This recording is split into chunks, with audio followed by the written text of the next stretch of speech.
USC Trojans 24-17.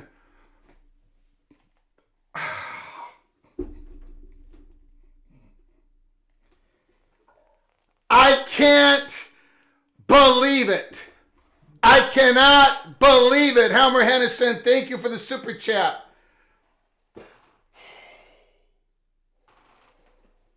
I got a question. I've got a question.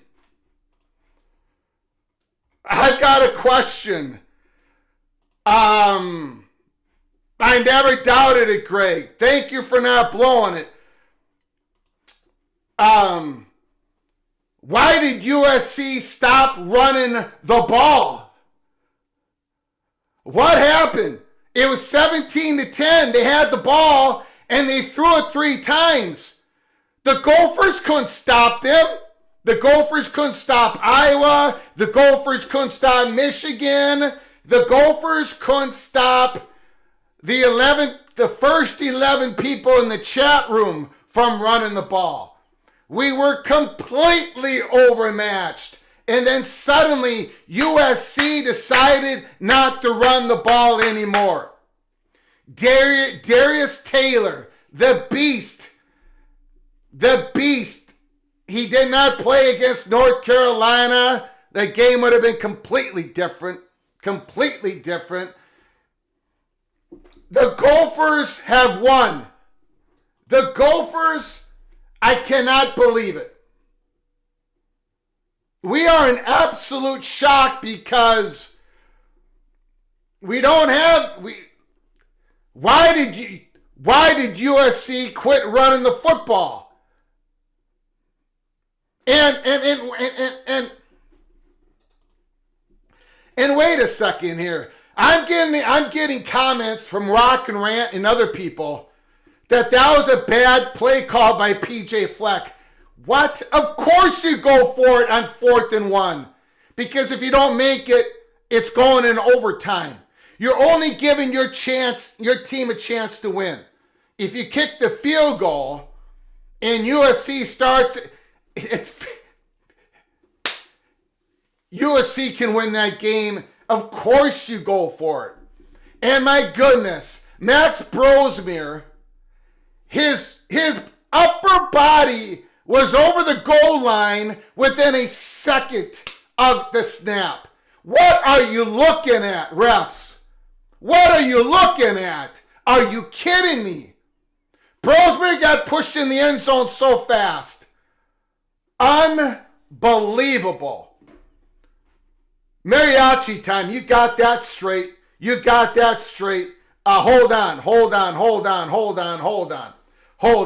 Great win. Congrats. Thank you, Hummer Henderson. PNW, let's go Gophers. I'm a mini fan tonight. USC lost a Big Ten game. By the way, I got to get to something else. Bill G, pepper, bacon, cheese, fries for the house. Got no problem. Well, the bacon and the cheese, No. Fries and cheese. Thank you, Bill G, PNW, Uton, and Helmer Henderson.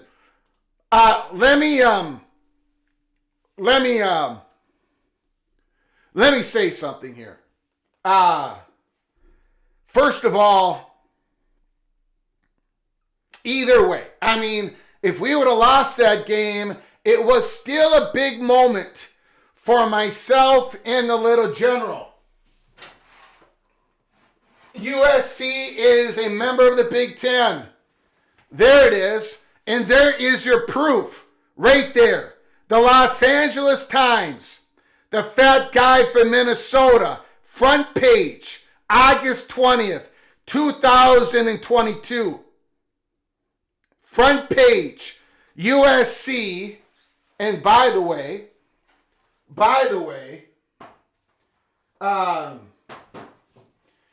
USC 247, besides Minnesota 247, was the only one who understand the story of USC. When I gave them a mountain of evidence, they were the only ones who took it in. Not John Wilner, not Costanzo. I gave it to them all. I gave it to everybody on the West Coast. Everybody in USC 247 was the only one that took a look at it and said, holy bleep, it's happening. USC, Big Ten, great game, great atmosphere. The uniforms, I said it was going to be a great uniform. That's right, honey. That's right. That is right. Play the Gopher fight song. I'm just going to get, I'm going to get a big ding on that if I do that, I think.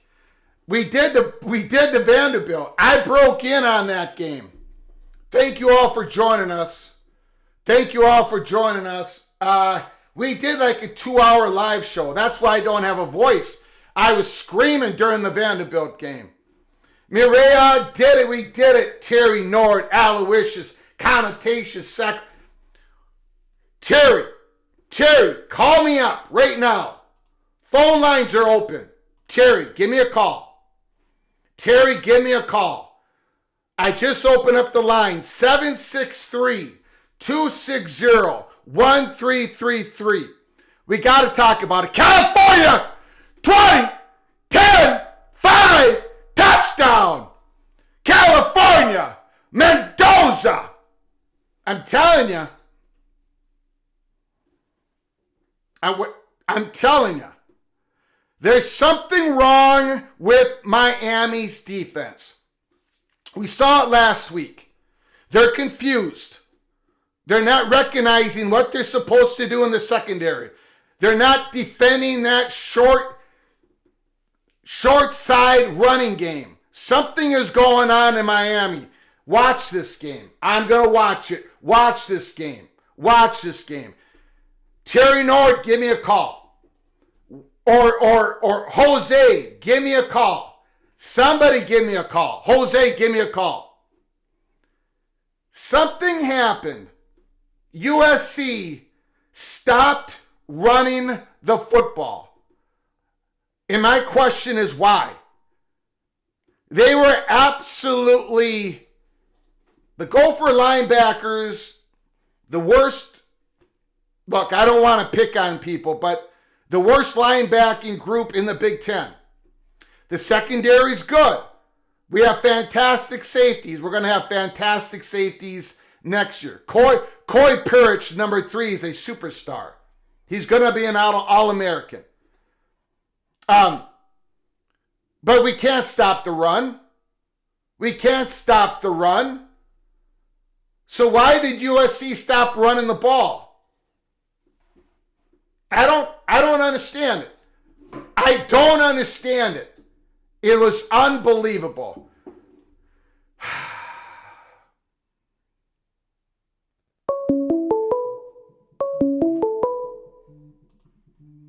Call from Jose, fight on. Jose, the floor is yours. Why did Lincoln Riley call off the Dogs and stop running the ball? That's the exact same thing I was wondering, and it was tick for tack. Darius Taylor and Woody Marks were throwing haymakers back and forth, going for 150 yards rushing, see who's going to get there first.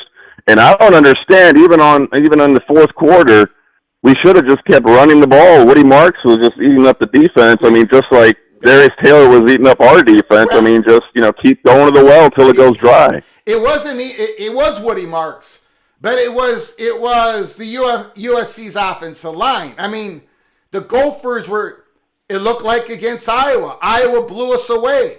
USC was blowing us away. Keep running the ball.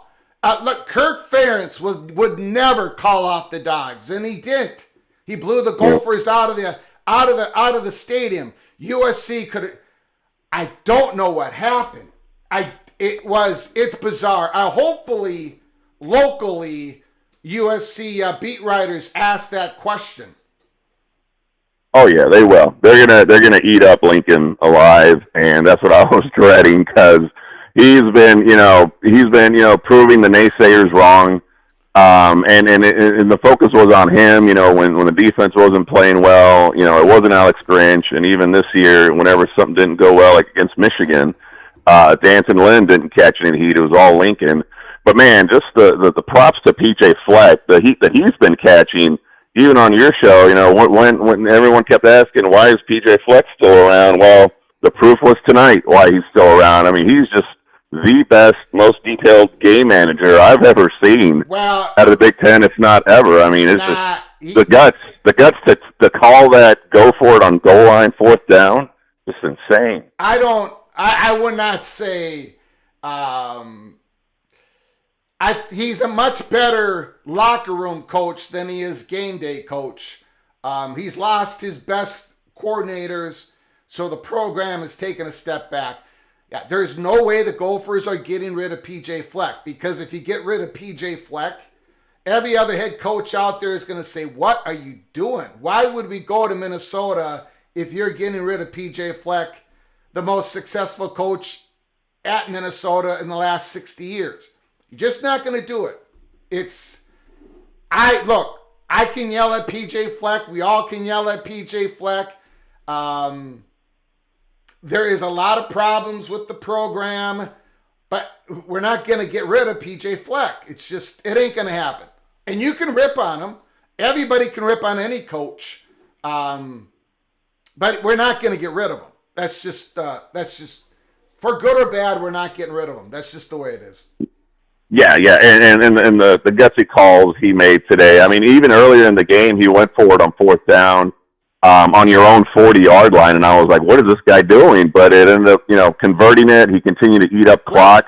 And that was, that was the thing. It was like no one got more than 2 possessions per quarter. Yeah. And it was he was even managing it, just making the Trojans, nickel and dime their way across the field. When we did score our first touchdown, it took up like 8 minutes, and I was like, man, this game is going by fast. And this is playing right into the Gophers' hands. Yeah. Well, I was hoping they go for it on a 4th and 2. Because on your own 40? Yeah, because the Gophers defense just got their butts whipped, right? If you punt it, USC is going to get back to you 40 anyways. So take the shot on offense. And then they barely got it. They got it by inches. They got very lucky there. But again, here I am, Jose. Here I am, all off season. I'm saying USC is going to blow the doors off of Minnesota because we don't have the thoroughbreds in the back 7, and you guys are going to pass all over us.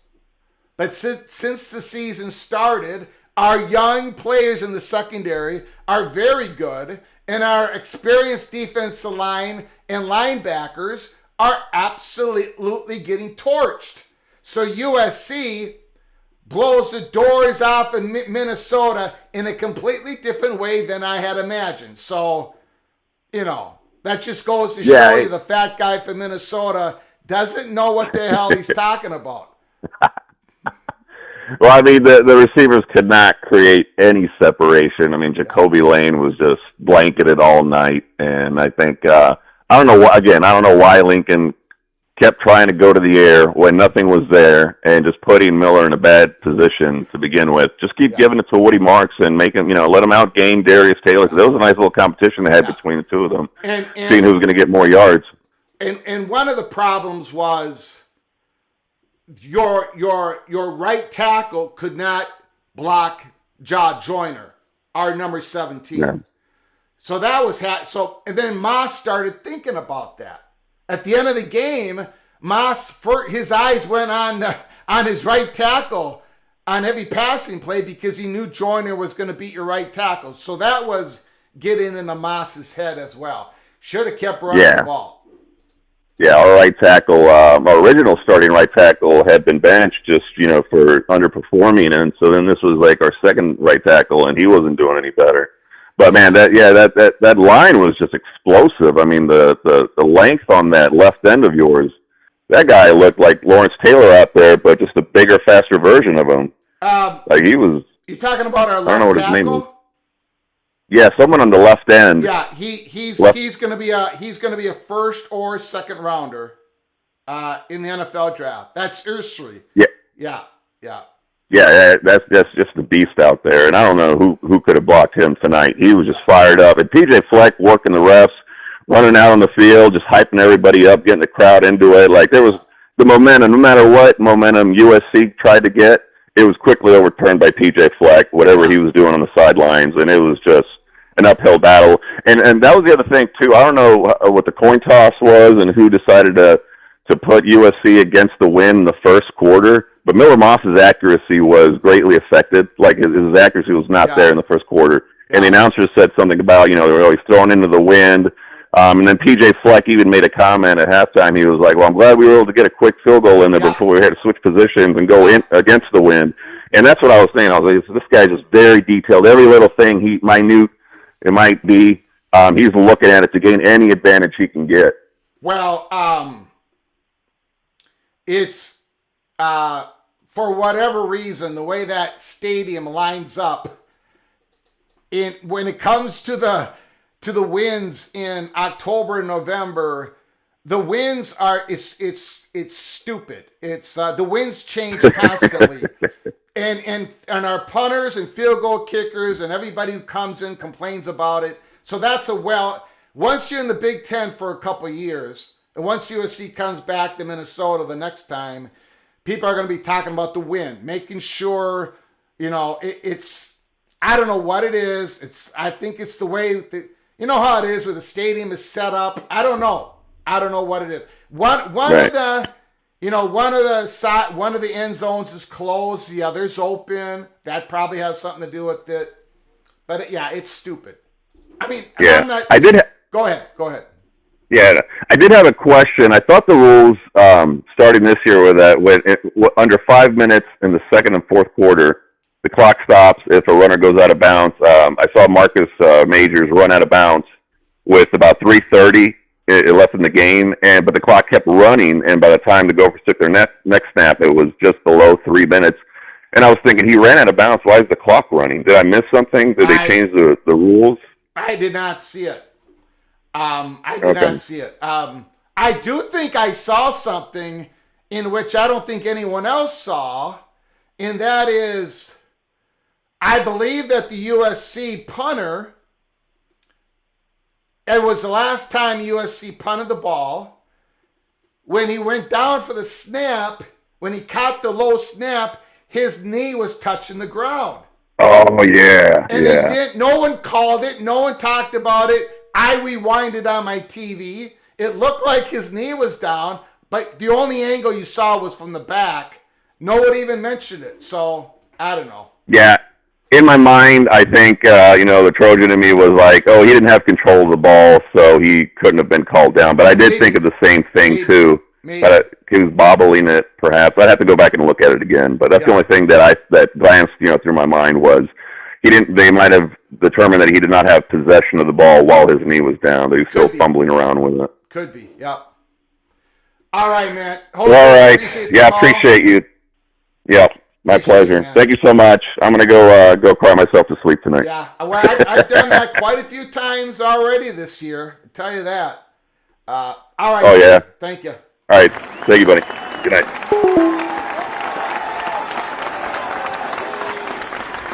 Tough Tony. Mark Coyle has Regents on the hotline. Oh, come on. Fleck gets an extension every year, but do not give him a raise. Do not give. If we. Call from Immaculate. Immaculate is on the line, Mr. Hawkeye. The floor is yours. Well, first and foremost, congratulations. Thanks. Thanks. If USC would have done what Iowa did, there would not be any congratulations going on. If they would have kept running the ball, the game was over, in my opinion. Yeah, well, see, I was going to go into your game first, but you had to bring up Iowa. Yeah, go ahead. It's probably better that I'm talking about it now than during your earlier show, though. That would have. Well, that was a Vanderbilt. That was like, that was woo. But go ahead, sir. Well, yeah, I've been watching that overnight. Watching those kids took those damn goalposts over 3 miles. Yes. Through busy downtown to dump them in a river just because they wanted the Tennessee experience of beating Alabama. Yes. Yes. It's not just a shot on Alabama. It's a shot at Tennessee, kind of like one-upping them, in my opinion. I mean, I couldn't believe it. There's people with shots from, like, downtown skyscrapers looking down at this group carrying goalposts through a big city. And it's, like, quite a surreal experience, I'm sure it would have been to be there. So, and interesting along with that, the best win in the SEC today appears to be Texas A&M. Yeah, they were great. They were outstanding. That's going to be a little worrying. Yeah. For folks in the SEC to look at Texas A&M, okay, new coach, looking really good, and everyone else is looking a little questionable. You might be having yourself a Texas A&M conference. How about that? I mean, is that crazy of a thought at this point in time to kind of see who's beating who and who may not be quite as good as we thought? Yeah. And because of the expanded playoffs, the teams that are getting better as the season goes on, in the past, those teams would not make the playoffs. They would not get to the Final Four if they had an early loss. But with the expanded playoffs, you keep getting better and better. You can get in as a 10-2 team or an 11-2 team or, an 11, whatever. The teams that are getting better, we got to watch out for them, like a Texas A&M. Yeah, and the more some of these top programs right now get these losses, the more it starts to bring other schools back into the picture that already lost and you thought maybe they'd be out of it. Yeah, So yeah. That doesn't count for Michigan, though. I mean, I think they just lost their way out of it for sure. Yeah. Michigan is, like I said last week, Michigan was the better team than the Gophers. They deserved a win, but you could see that they were incredibly limited. It's just not going to happen for them this year. Yeah, and you guys kind of got revenge on them by beating USC because USC was the one thing that they were hanging their hats on, right? That win? Yes. And yes. now that's kind of, Wow. now you guys are all compared in kind of like this three-way comparison. Michigan, USC, and Minnesota are, there's parity there. Well, yeah, but unfortunately, we're going to be losing a few more games. So, talk about losing a few more games. Talk about Iowa. Yeah. Well, I mean, there is zero excuse to not start Sullivan now. They put him in. He marched down the field and they scored. He actually was able to use his legs and his capabilities to free up his running back. If he would have been there the whole game, we would have had a shot. Not saying that we would beat Ohio State, but it was 0-7 at halftime. Yeah. So, Can you see your screen at all when you're talking to me? Yeah. What's up? Okay, I want to show everybody. I want to show everybody a tweet that I just put up. Oh boy. Okay. Uh-huh. That's right. During the game, Genetics put up a tweet. Okay, no big deal. But then at the end of the game, he deleted the tweet. However, Gopher fans took a picture of it. And now I posted it. And here we go. Why did you delete this tweet? And you're feeling yourself on this one. Huh? I said you're feeling yourself on this one. Yeah, this is like he deleted this tweet. He put it up. It was up there for a long time, and then he deleted it after the Gophers won. Why would you delete your tweet? What up? Okay, he knows you were coming. What up? Yeah, but I mean, just a lack of complete. Yeah, take your L, right? That's what you say. Yeah. You should leave the tweet up. I mean, I'm saying things. I'm wrong all the time.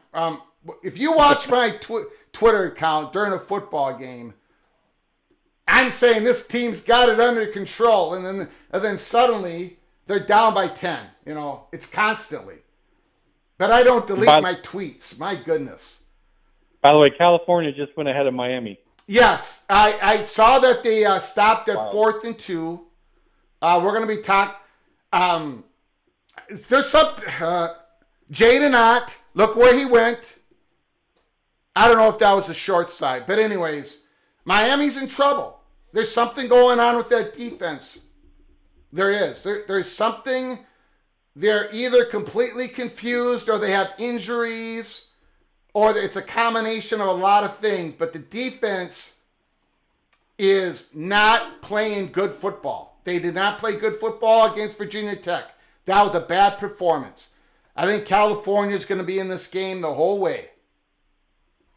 Well, after watching that crowd at game day this morning and what they've had going on there, yeah, kind of felt this was a big deal in town when usually football just isn't. Yeah. And so I kind of thought they're going to be at this game and they're going to be loud.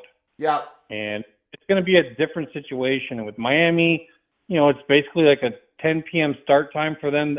I just didn't think that they'd be percent. I was listing this one as a possible upset, and it's delivering so far. And considering the day, this isn't even like the biggest one. Yeah. We've got a Tennessee situation. Yeah. The Tennessee Volunteers lost to Arkansas. Arkansas 19. Tennessee 14. Oh my God! Oh my God! Oh my God! I mean, my first thought is to say poor SEC, but I mean, then I realized I don't actually feel that way. Immaculate. I put Dylan Gabriel number 6 on my Heisman. He played horrible Friday night. The rest of the team played really good, but Dylan Gabriel played horrible. I put Nico in my, number 4. And they lose 19-14. I mean, everything I touch, Nico did not have a good game tonight. Everything I touch just goes pear-shaped. Unbelievable. It's like you have a superpower. Yes. But it's like reversed. Yes. It's moron.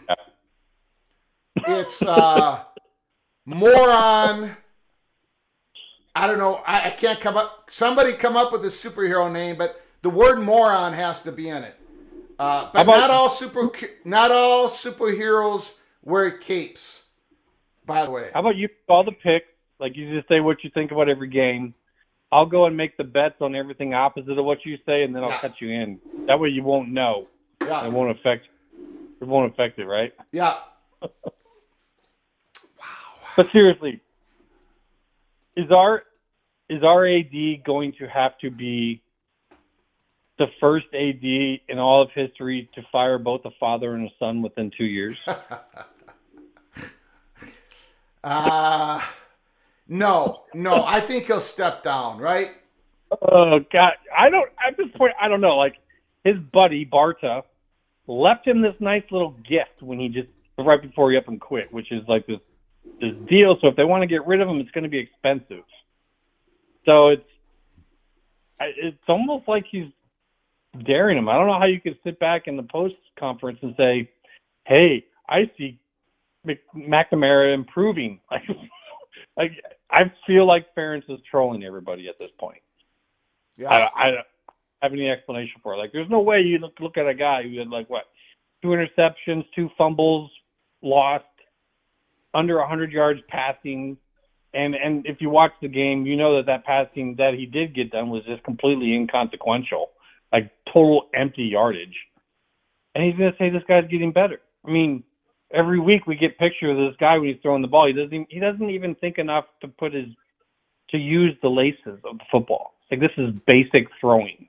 Like, no, I don't want to even think about it. Like, he's just terrible. Yeah. So I think your coach, everyone kind of talks about it, but I think your coach is going to outlast Ferentz. Well, because he's younger. I mean, because he's younger, but everyone's talking about him getting fired. I'm saying, nobody's talking about Fleck getting fired. I mean, maybe in the chat room, but nobody, like, you know what I'm saying. Like, nobody. Yeah.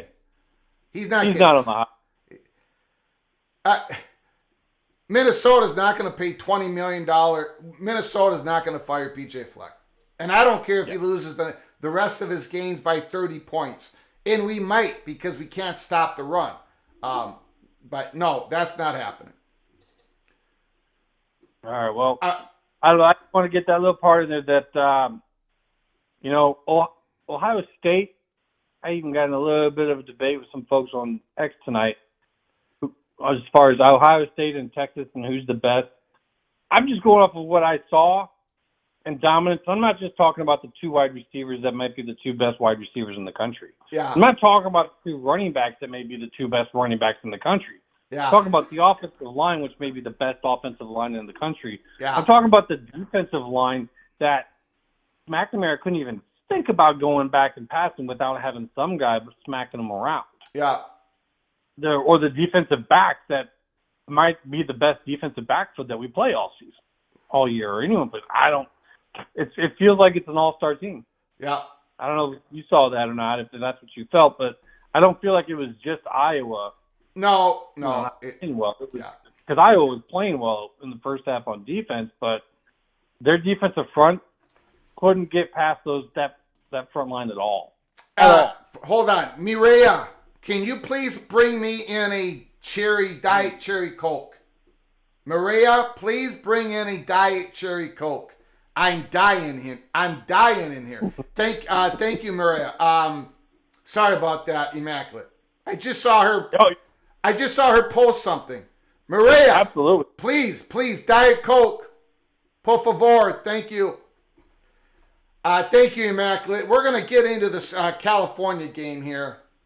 I'll let you go. I appreciate it, man. Good talking to you. Yeah, beautiful. Thank you, sir.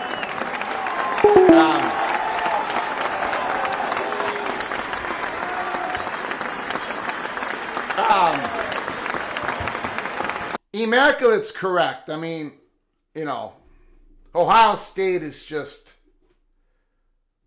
they're going to crush a bunch of teams, and you can't really evaluate your team when you're playing Ohio State unless you're in Oregon, right? Oregon, Ohio State, you can evaluate that.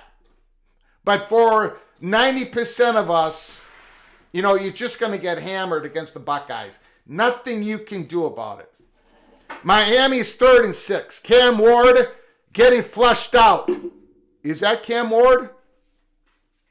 Thank you, honey. Maria, I showed this. I know. Very emotional. Very emotional. Skyuma. Okay. Yeah, that's Cam Ward.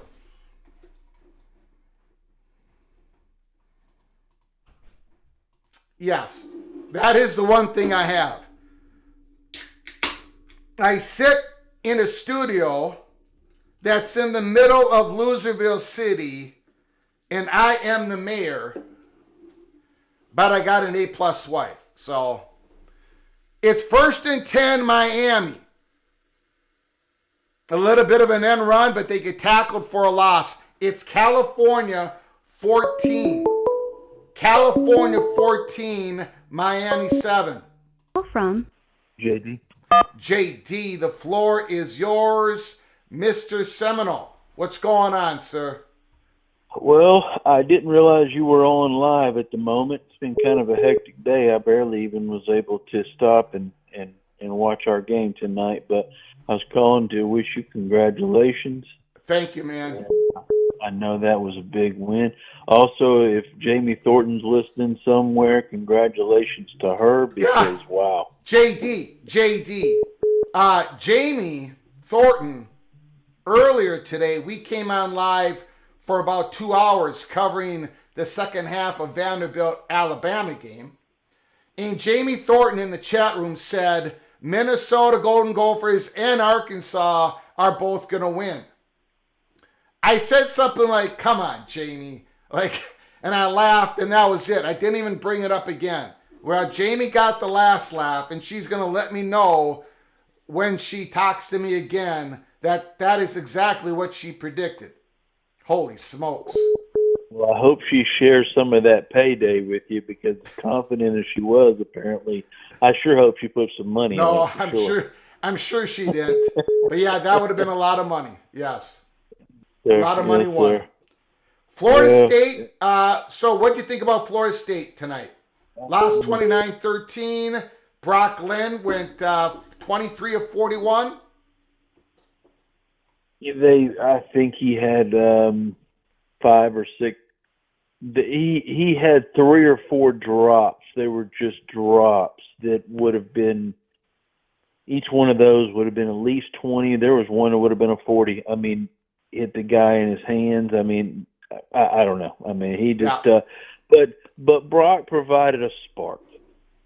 It was different. The guys seemed. They played a little bit more with an edge tonight.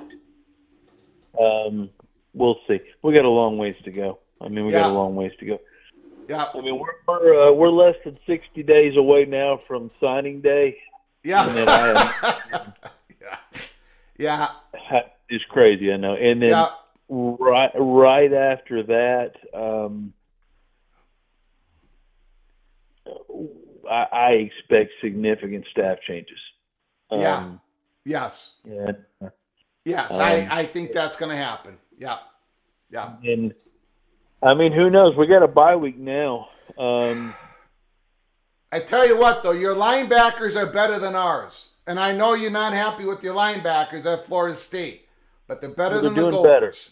They're probably doing the better. 2 worst linebacker units in the nation, but you got better linebackers than we got. Well, we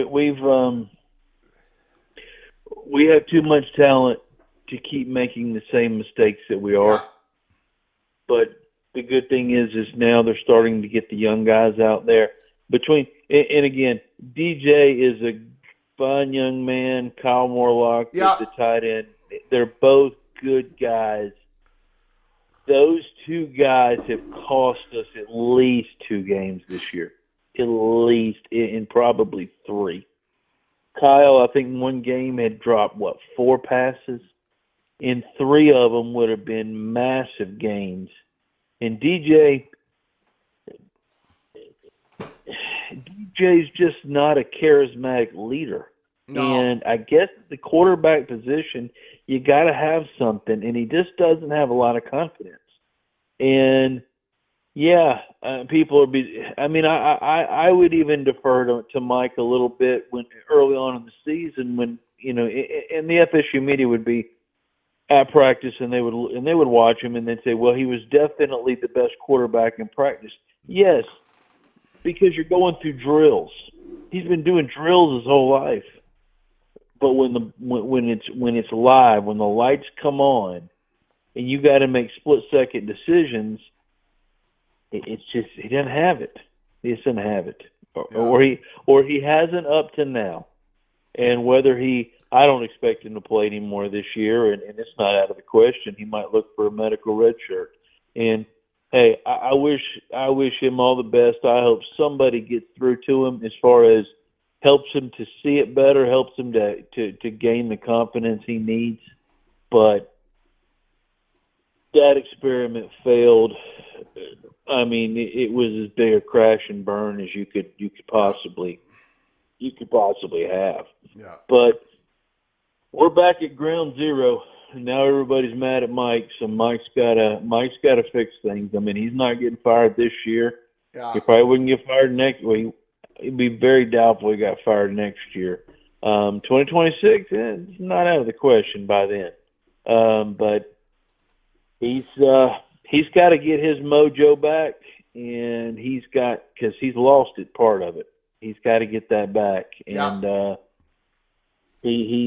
I think a staff change would do him some good, even though he really likes a lot of those guys. But I don't know. But the cupboard's not bare. But anyway, this season's not about us. Last year it seemed like we were the hot topic of conversation almost every single week, and this year it's not about us. So I'm just happy for everybody else's teams are doing well. Yeah. All right, man. Appreciate it, JD. Great call. And go Cal, right? Go Cal, I guess. I don't know. I'm not rooting for Cal. I'm not rooting for Miami.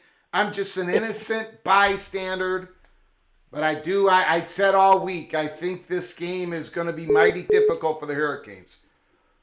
Well, there's something wrong with that defense. There just is. I never thought I would root for hippies, but here I am. Okay. Right? All right, sir. Have a good night. Appreciate it. All right. Okay.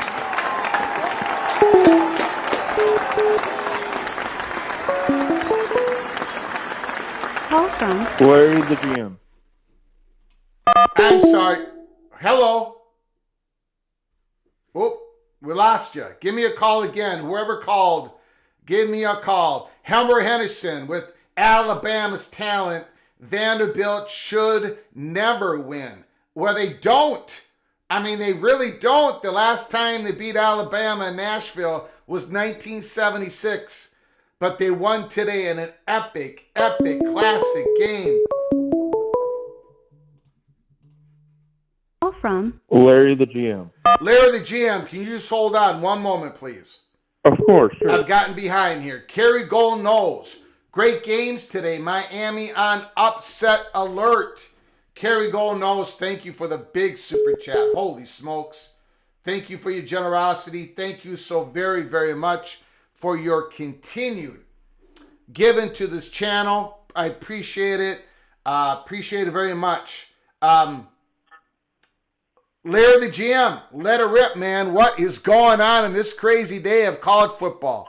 Well, that's kind of what I wanted to say, Greg. Number Yeah. one, thanks for letting me talk You bet. on your site, Greg. And number two, I am glad the Longhorns didn't play today. Yeah. We're the winners because we didn't play, Greg. Yeah, yes. But man, what a day! I mean, this is one of those days when you want to describe to non-college football fans what it is you love about college football. Greg, you can lay out. I mean, and it ends with Minnesota winning. So I mean, That was a shock. What a day! Can you hold on 1 second, Larry GM? Sure.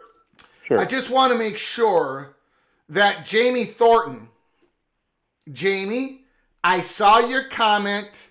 I appreciate this, Larry the GM, because Jamie Thornton goes in and out of the thread. I know she's listening to Arkansas post game, so I know she's here. So I just want to take a minute. I apologize, Larry the GM. No. Jamie is a huge fan of yours, Greg. Okay, so Jamie, I saw your post earlier when you said that Arkansas and Minnesota were both going to win, and I scoffed at it. Jamie. I said about 3 words under my breath. I kind of looked at it, laughed at it. I said, come on, Jamie. And I didn't, and I never went back to your comment. With Mrs. Jamie Thornton, Mrs. Arkansas Razorback, I do apologize. Greg the Cooler was wrong again. And I congratulate you, Jamie Thornton. I congratulate the Arkansas Razorback. If you do get a moment, put it in the chat, Jamie. Is your quarterback okay? Mr. Green, I know he went out with an injury. I was so busy with everything else going on. Is the quarterback okay for Arkansas? Let me know in the chat. Larry the GM, go ahead. Let it rip, sir. Thank you. So Greg, as this week turns the corner, right? We look forward to the Red River rivalry. Oh yeah. Texas and Oklahoma. I think it's going to be a good game. I think today plays out really well for both of those coaches. To say Oklahoma say, hey, we got a chance to get all these teams to win, and for my Longhorns to say, look, you don't sleep on anybody. Look at what happened in the SEC this week. So, and Greg, the other thing is if Texas fans were feeling a little confident related to Arkansas, Vanderbilt, and Texas A&M, they got a wake-up call today. I don't think we'll be overlooking any of them. I don't think we would overlook the A&M no matter what, but I don't think we're overlooking any of those teams. Larry the GM, I apologize to you once again. I got to interrupt. Touchdown! California Bears. Another touchdown. I'm watching it, Greg. A 4th and 1, play action. Jaden Ott went out into the flat. Mendoza did a circle about, dumped it off. Long run. Touchdown, California Bears. And I said this, there's something wrong with Miami's defense. They don't know, they're not recognizing who they're supposed to pick up. There's something going on. Or is it the travel? Is it that they're away? Look at the Virginia Tech game. Same thing. There was so many Virginia Tech's not a wide open. There were so many guys wide open. Miami did not know what to do on rushing attempts on the short side of the field. Miami's got a lot of firepower. They got a lot of talent. They're probably going to come back. But there's something going on with that defense. I mean, look at the last 12, 14 possessions against Miami. There's been so many wide open, big plays. It's something to take a look at. Greg, it's almost like the 12-team playoff has made all these teams like not, ease up a notch or something. Like they know they can lose a game, so they're all going to lose a game. It's wild. There's all these top teams you'd think would be rolling and pumped up for the 12-team playoff. It's going to be chaos at the end of the year if we keep this up. And if you are okay, this is where I'm going to get a little controversial here. I'm going to get people upset. I'm the man. I'm the man for you to talk to if you want to get controversial. Well, I might look. There's a real good chance I'm going to get at least half of the chat room upset with me when I say this. At least okay, half. Why should we stop now? Okay, so here we go, guys. I'm afraid to say this. I'm afraid. Go for it, Greg. But this is what this channel is for. There's probably a really good chance, ladies and gentlemen. There's a definite chance, a real chance, that Boise State is the champions of the Mountain West could be rated higher than either the champion of the Big 12 or the champion of the ACC or both. Remember, Boise State lost to Oregon 37-34. Ashton Genty went crazy again today. They scored 62. They're going to play UNLV in a few weeks. What if Boise State runs the table? What if Boise State wins the Mountain West Championship? Yep. There's a chance that Boise State is not going to be ranked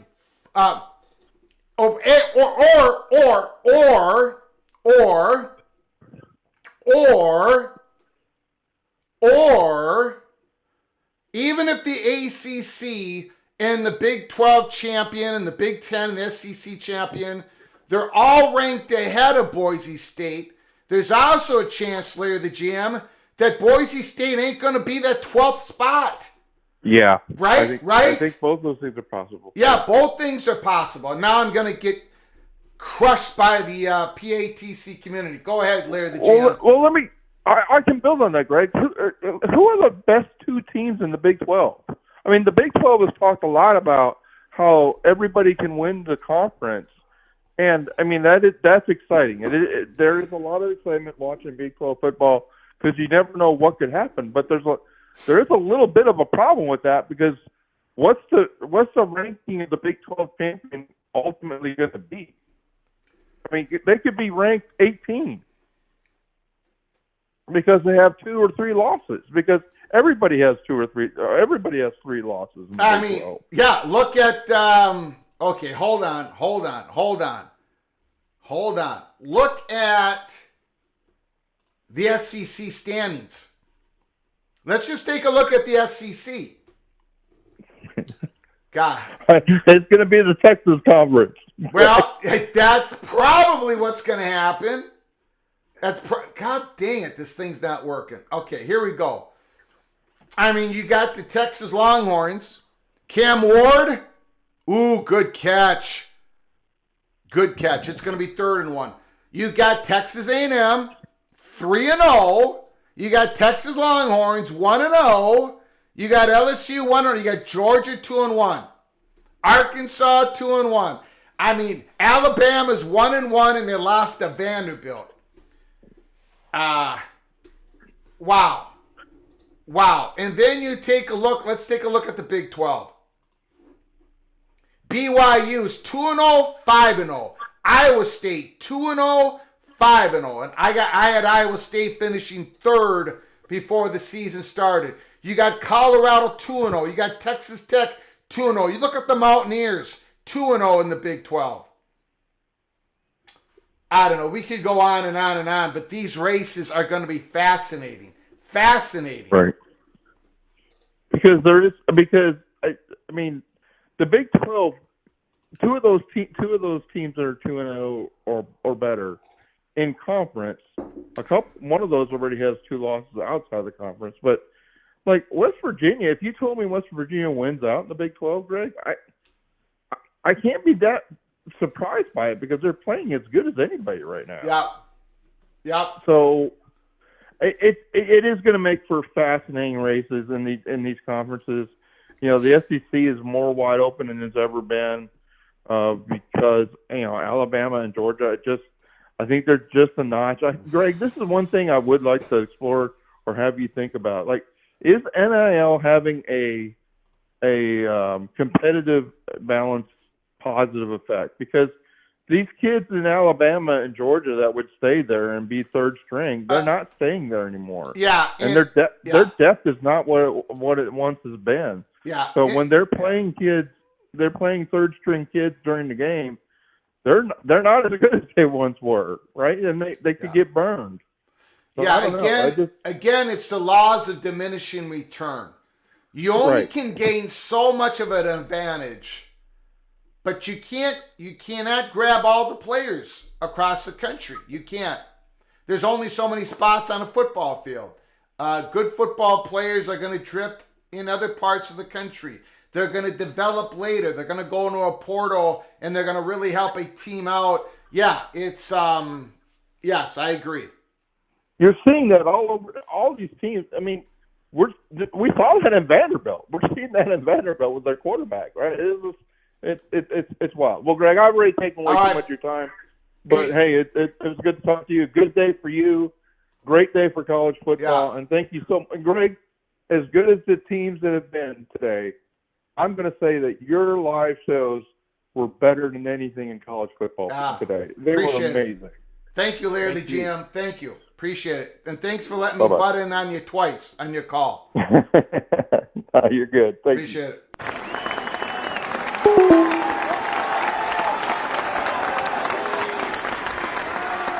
Yeah, I got to thank the wife, Maria, for letting me do that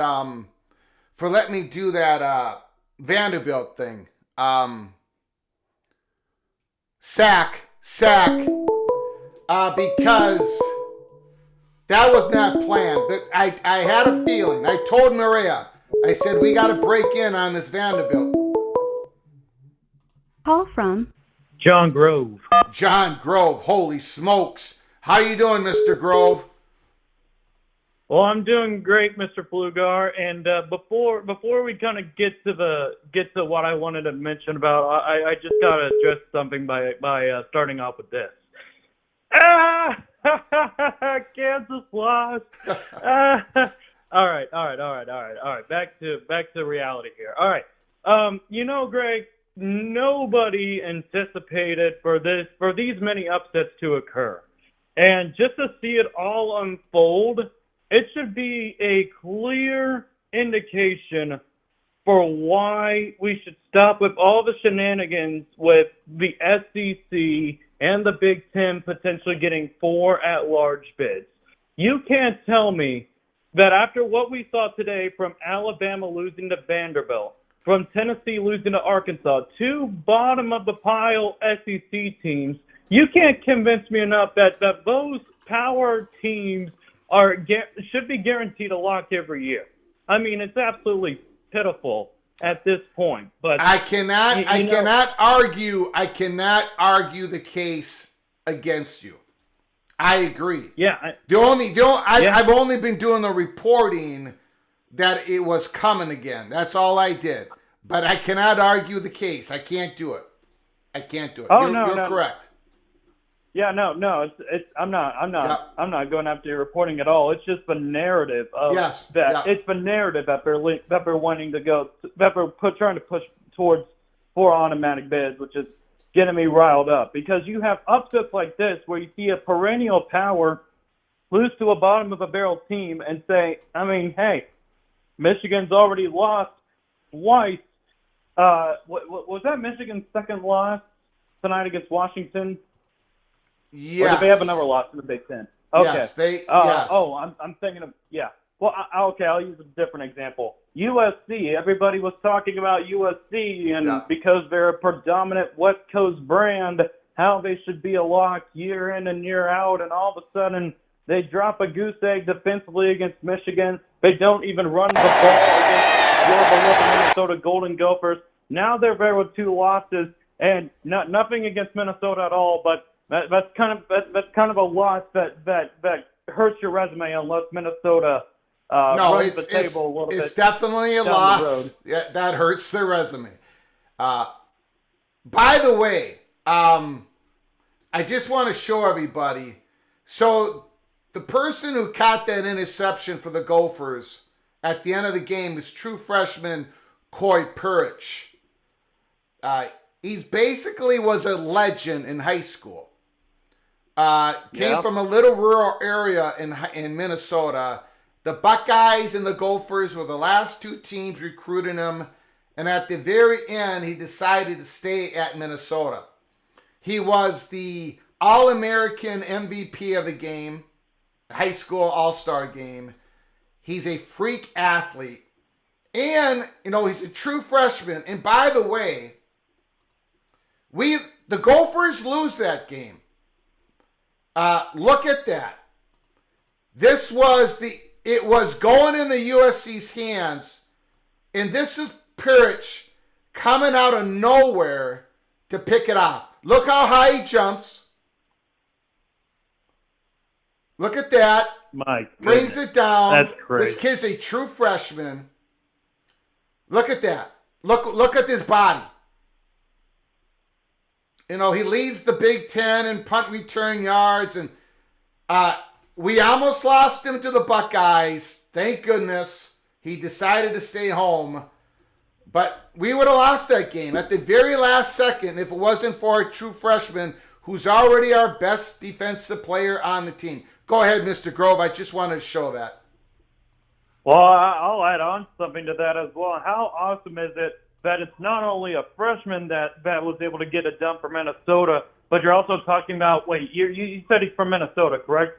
Yeah, from a little rural town, but he was a legend because he's the best track athlete, best athlete in every sport, right? So yeah. All right. Well, those are my favorite kind of guys. The ones that come from the rural areas and that compete in all the sports, whether it's football, basketball, baseball, and then they show up.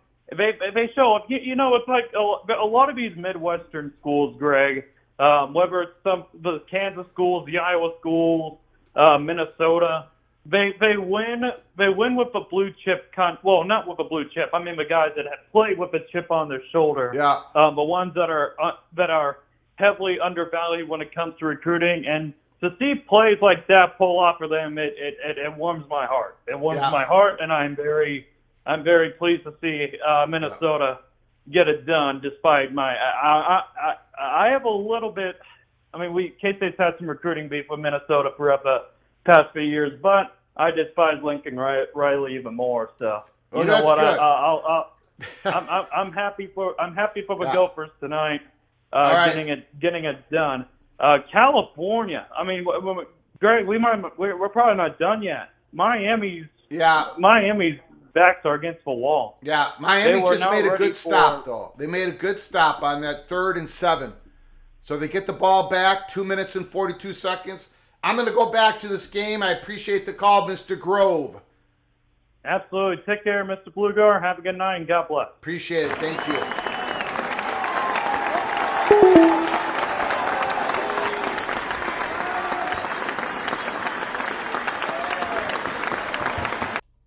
Annie makes a very good comment here. As crazy as this week was, next week is going to be crazier. Next week is a monster week. USC, Penn State. USC has got to get themselves back off the mat, and they got to go and beat Penn State if they want to still be in contention. That was their second Big Ten loss. Good play by Cam Ward. Xavier Respro First down, Miami. Okay. Then you got Oregon, Ohio State. Monster game. You've got Texas and Oklahoma. There's a whole bunch of other games I'm just forgetting about. But it is a monster week.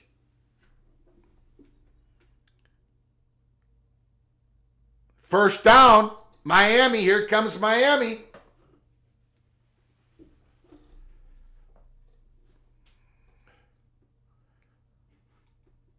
The Gophers play at UCLA next Saturday night, Pasadena. And I don't know, is UCLA a team that Minnesota can at least slow down in the running game? Holy smokes.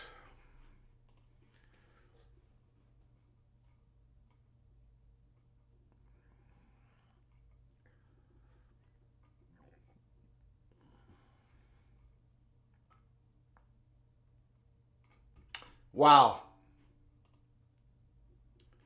Wow. Nebraska has a bye week. Nebraska 14, Rutgers 7. Ethan Kaliakmanis. I think he was like 15 of 39 or something. Just terrible. Terrible. Tony White feasted on Rutgers today. No problem, Jamie. No problem. I've got the phone off the hook right now. We're going to watch the end of this half, and then we're going to open up the phones at halftime again. Nope,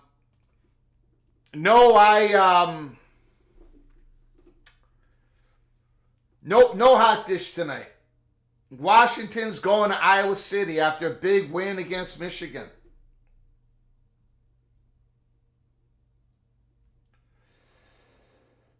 Wow.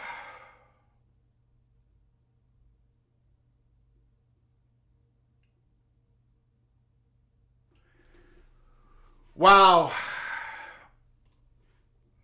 I am absolutely exhausted. Okay, let's go to the games that are going on right now. We got to get to the scores, ladies and gentlemen. We're going to open up the phone lines at halftime. Miami is down 21-10, but Miami is driving against the California Bears. Vanderbilt, epic upset. Vanderbilt 40. The number one team in the country, Alabama 35. The Buckeyes 35. Iowa 7. The number 4 team in the country, Tennessee, loses 19-14 against the Arkansas Razorbacks. Georgia 31, Auburn 13. Penn State 27, UCLA 11. The Aggies, Texas A&M, all over number 9, Missouri 41-10. Washington beats number 10, Michigan 27-17. My beloved Minnesota Golden Gophers 24. USC 17. Ole Miss 27. South Carolina 3. Clemson 29. Florida State 13. Iowa State 43. Baylor 21. Boise State 62. Utah State 30. SMU 34. Louisville 27. Indiana gets their 6th win of the season. 41. Northwestern 24. Oregon won Friday night in UNLV loss. That's the top 25. Holy smokes. We got to get to what's going on in the Texas Tech. Texas Tech 7. Arizona 3. Cam Ward, first down Miami. They are driving. Minute and 28 to go. Minute and 28 to go. AMAC, the pundits this morning were all saying how there were no good games this week.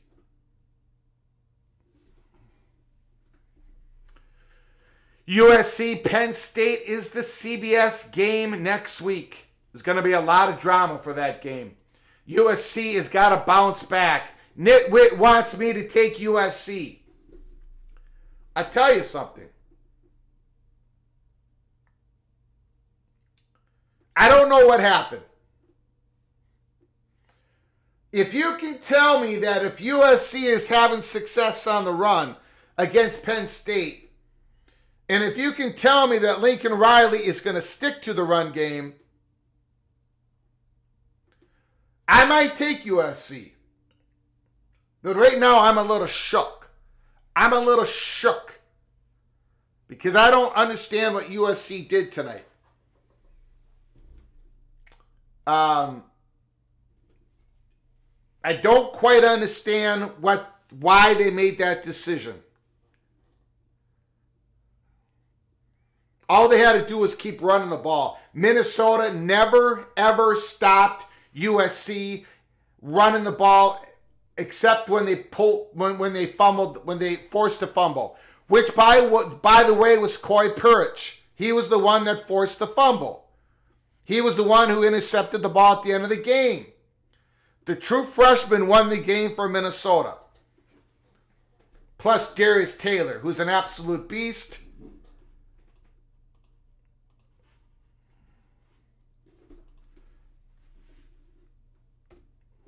So I don't know what happened to Lincoln Riley. I'm very interested. Very interested to hear what he has to say. Cam Ward was down on that. Cam Ward was down on that throw. He was sacked.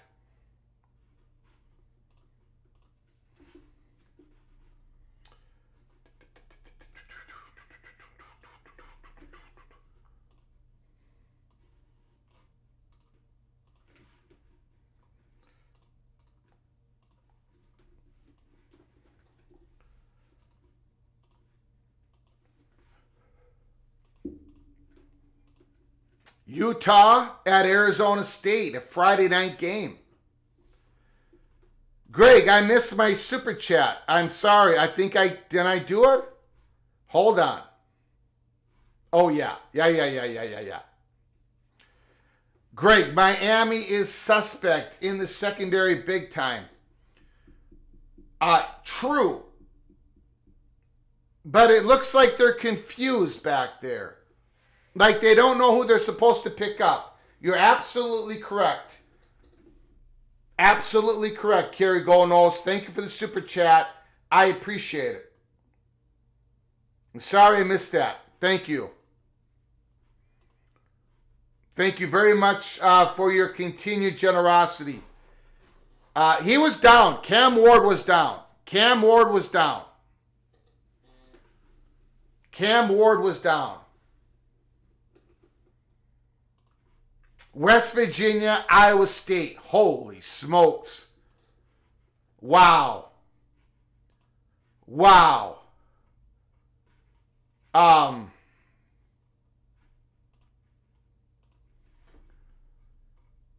Utah,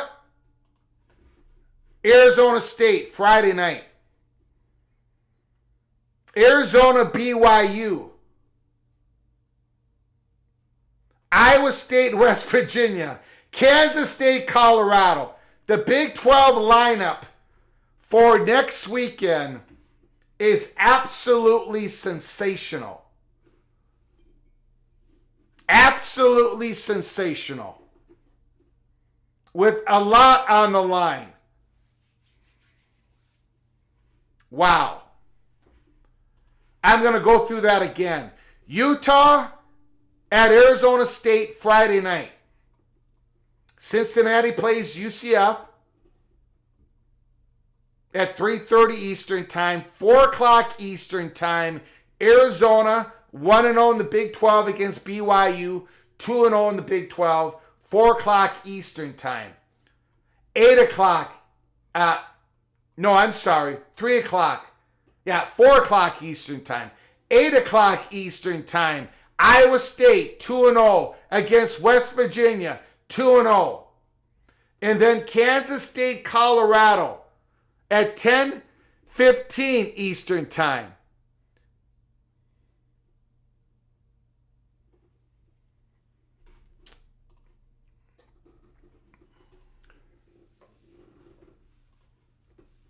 Replica, Utah, Arizona State is an elimination game. Amelia Knoll is in the house. Kenneth Stromness is in the house saying, stay away from picking BYU. Well, I'm just going to have to let it marinate.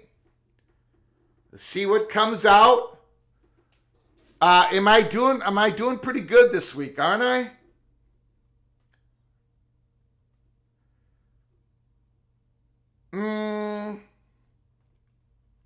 No, I'm not doing very good. Well, we'll see. We'll see. We'll see. We'll get back on that on Monday or Tuesday.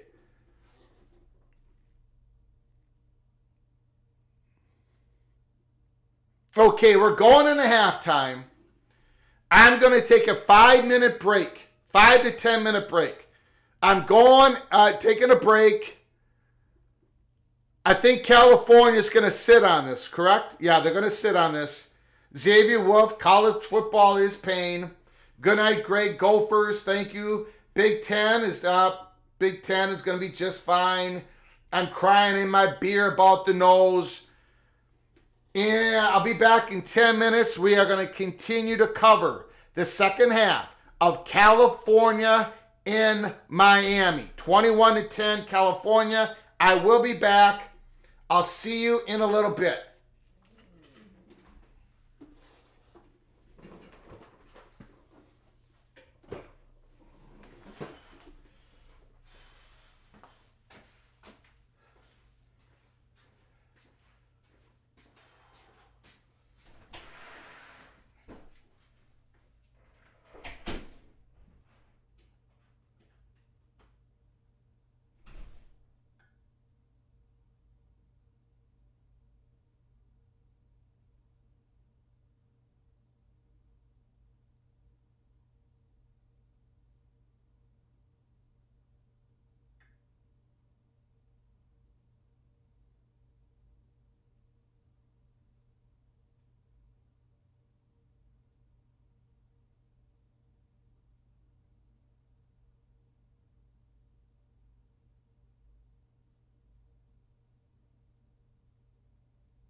Is anybody here? Is anybody here?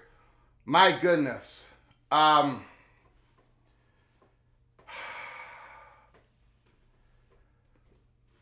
do we got going on? Let's check the scores. Let's check the scores. I know we got a big old Texas Tech game going on.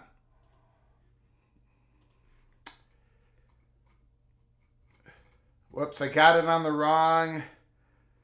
Man, I'm screwing up here. I am screwing up. Hold on. Oh, man. Texas Tech 7, Arizona 3. Texas Tech has it 3rd and 2 at Arizona's 9-yard line. Why is this game so low scoring? I have no idea. Noah Fafita is 10 of 15 with an interception. Quality Conley's got 36 yards on 6 carries. Morton for the Red Raiders, 9 of 14, 72 yards. Taj Brooks, 54 yards. Not a whole lot of points. Not a whole lot of points.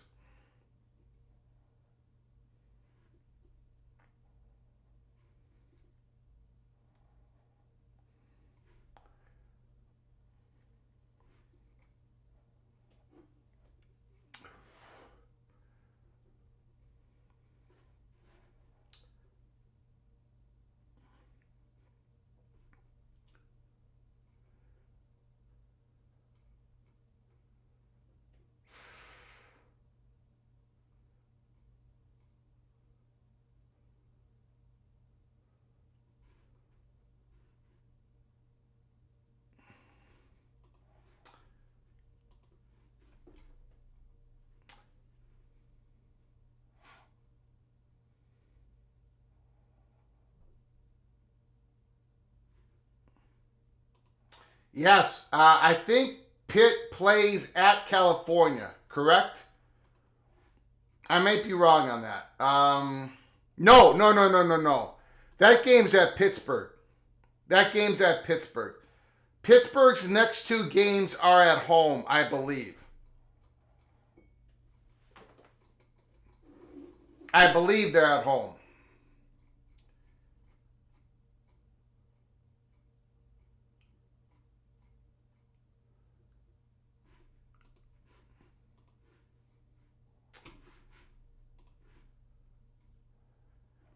Taj Brooks, TD run of 9 yards, and Texas Tech is up 13-3 on Arizona. Wow.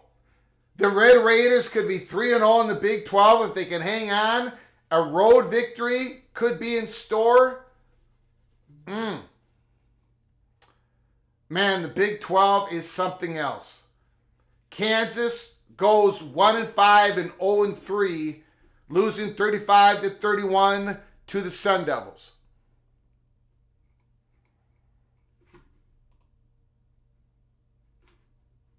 I'm going to go ahead and open up the phone lines if anybody wants to call. If you don't, that's fine. 763-260-1333. The lines are open.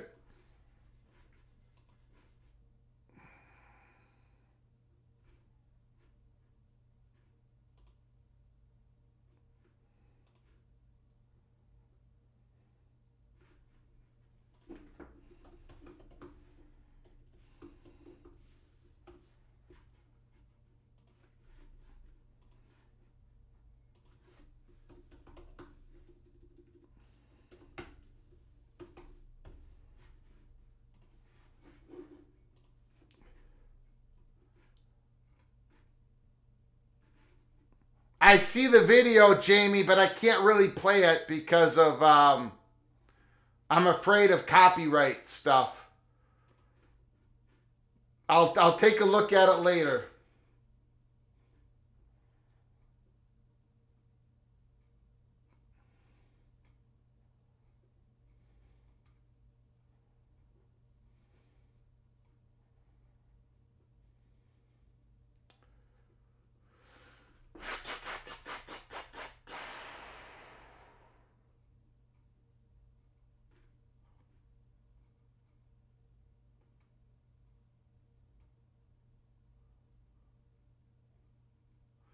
Here's Coy Pirich, the Gophers' true freshman phenom. He says, who's LeBron? He's joking, guys. He's joking. Pirich was a great basketball player. I saw him play against Maple Grove when he was a sophomore. He was dunking the basketball. Call from TH3. TH3 Cornhuskers win. Congratulations. I am not used to being good. I am not used to winning games. Yeah. Like, Yeah. I'm at the point now where I don't even care if it was ugly. A win's a win for me. I mean, we're already at our season win total we had last year, and it's only game 6. Yeah. I'll take it. And I mean, Yeah. I don't have any complaints with the team either. It's a fun group. Yep. You're going to be at Indiana, at Ohio State after your bye, then at home against UCLA. So that's going to be your 6th win. If you don't beat Indiana, if you don't beat the Buckeyes, you're going to beat UCLA at home. Then at USC, at home against Wisconsin. That's probably going to be a win, and at Iowa. I think we can get 8 there. Sure. Yep. Maybe even more.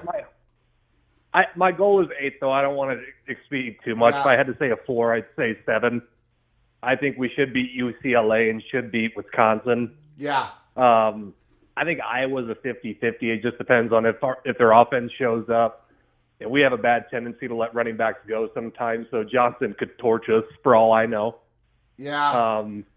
Yeah, he's great. But I'm looking at our schedule, Greg, and I'm not going to lie. Minus Ohio State, I don't think there's like a sure loss on our schedule. You know, like minus Ohio, I think we could hang with USC. Yeah. I mean, there would probably only be, you know, if you played Ohio State, Oregon, or Penn State, you're going to be the underdog by a pretty good amount. But everybody else, the Cornhuskers can beat, and you can beat Penn State. I'm just saying that, you know, you'd be the underdog in that. Well, I'm going to sound like a sicko for saying this. I kind of want us to lose to Ohio State because I think Dylan needs a game like that where he just gets his teeth kicked in just to know what it feels like. Yeah. It sounds weird to say that, but I'd rather it be them than, say, like Indiana. Yeah, that's going to be a tricky game, too, because I don't know how good they are. I absolutely respect Nebraska's defense, Tony White. But I think Indiana's going to score on you. I think they're going to score in the 20s. They're going to get in the 20s. Yeah. I mean, if I was Nebraska, they've done a pretty good job slowing down tempo this season, so I can't, you know, maybe if we just limit their possessions, but I just am not aware of Indiana football. I've seen their 6-0, and I'm like, what is going on here? Yeah, well, like their offense is legit. So if you watch them, I could believe they know what they're doing. They had James Madison's coach, right? Yep. Yeah, that guy's good. And the quarterback knows what he's doing. Rourke has seen it all. He's a very, very good quarterback. So, and I know we both have a bye this week, which we desperately needed after today because Rutgers is a team that just beats you. Yeah. You know, like they're physical beyond all belief. And Dylan looked exhausted by the end of the game. So I'm just happy we got out of there with a win. Yeah. You know. Okay, man. We're gonna the second half has started. I appreciate the call, TH3. No problem. Yep. Good win. Thank you, sir.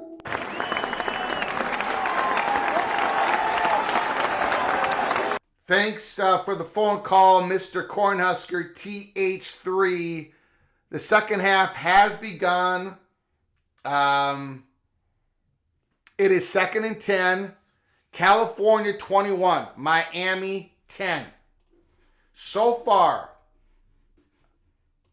I just want to illustrate something once I get to where I need to get to. California has the ball, 2nd and 10.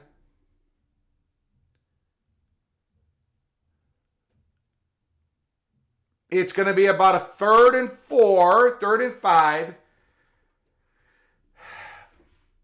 Alabama, the number 1 team in the country, goes down.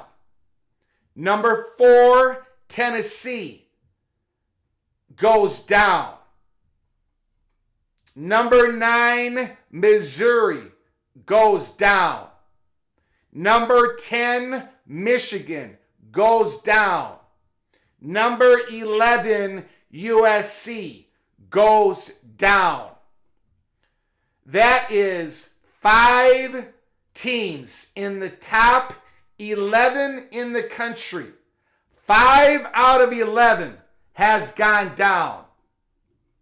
By the way, Miami is the 8th ranked team. And they're down 21-10. 5 top 11 teams have already gone down, and Miami is down 11, but they're going to get the ball here. They stopped California, start of the second half. That is where we are in week 6. That is what we are right now.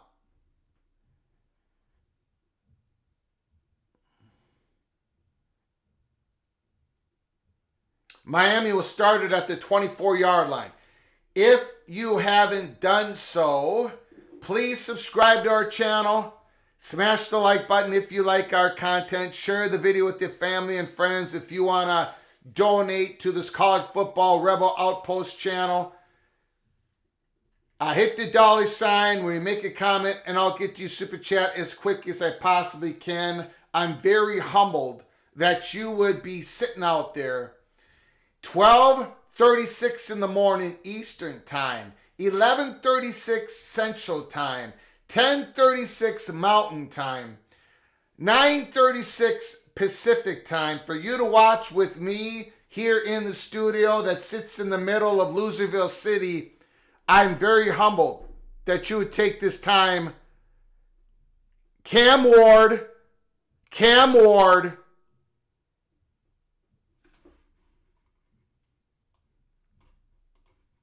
Touchdown! Touchdown! Touchdown! Cam Ward throws it across his body.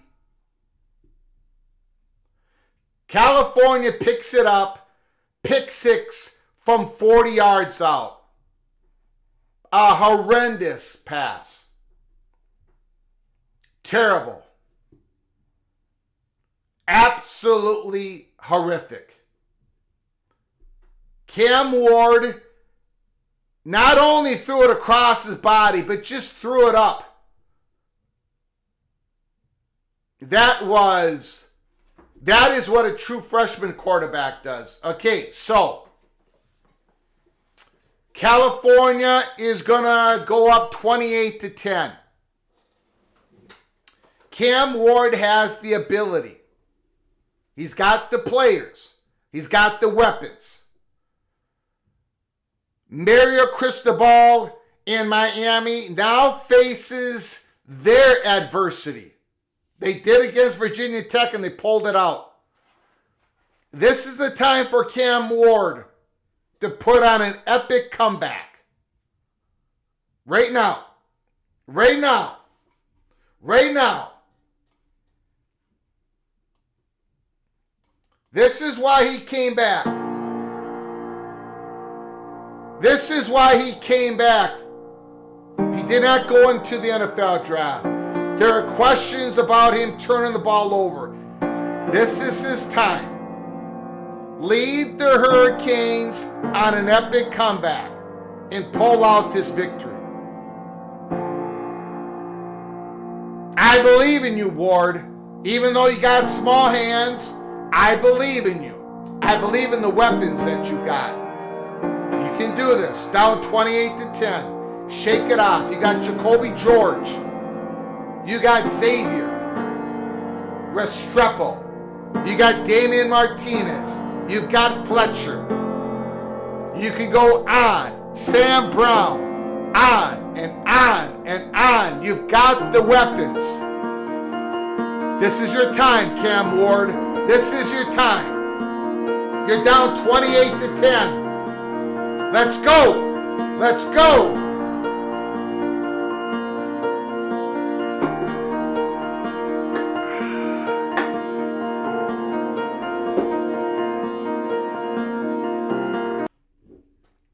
Bill G, thank you so much for your generosity once again. Early peak member for a 10th month. Holy smokes. By far the most interesting results in a college football season. This season, in this weekend's results. Even more made interesting because of the expanded playoffs. Thank you so much for your generosity, Bill G. Once again, thank you so very much. You are very, very kind. You are hereby knighted, cloak and dagger. 2nd and 8. Okay, Cam Ward, I did my job. Now it's time to do yours. It's time to do yours. I did my job. Let's go. Bubble screen. Big game. Big game. There it goes. At the California 47-yard line. Put up a quick score. You put up a quick score, now you're only down by 11. Shake off the interception. Shake it off. Shake it off. Small hands, you, Kerry Go Nose, thank you for the super chat. Thank you so much. Not gonna lie, the speech had me fired up. Coach Flugar.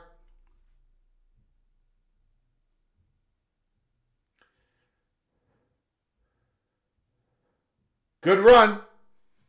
Good run. It's about 2nd and 5. Thank you, Kerry Go Nose. Appreciate it. Once again, appreciate it.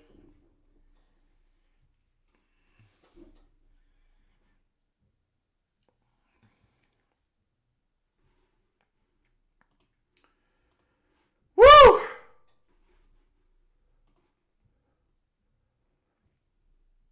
Second and 5.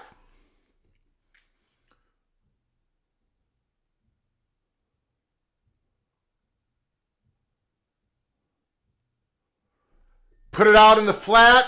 Good defense. Good tackle by California. Going to be 3rd and 4, 3rd or 5. Couldn't get anything there. This is a big play. You got to pick this first down up. You got to pick it up.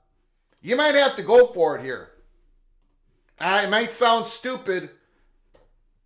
It probably is stupid, but you might have to go for it here. Texas Tech 18. Arizona has only scored 3 points against the Red Raiders defense. 18 to 3. What a shocker. 3rd and 5, Miami. Cam Ward back to pass. I don't know. He's struggling. Cam Ward is struggling. He got knocked down. What are you going to do now? 4th and 5. The Berkeley fans are going crazy.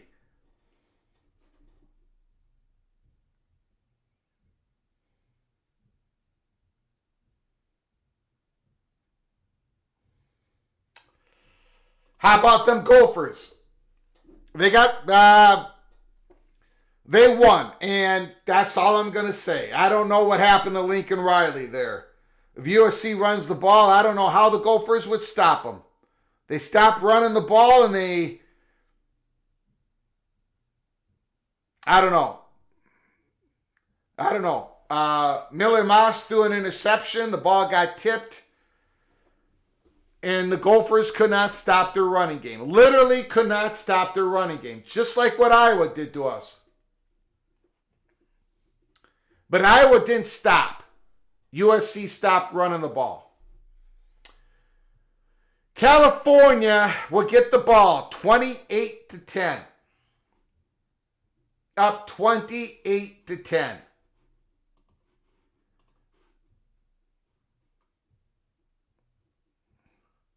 UConn just did a scoop and score. Tempo was at the 1 yard line. No, that happened earlier today. My fault. My fault. UConn did a scoop and a score. Tempo was trying to hammer it in from the 1, and UConn did a scoop and a score. Wow. Wow.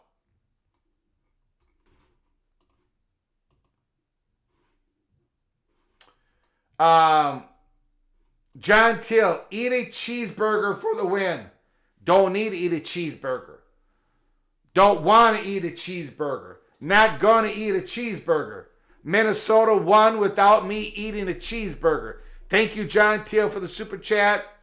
Thank you for your continued generosity for our channel. You're always supporting us. We appreciate it very much, Mr. John Till. Nitwit.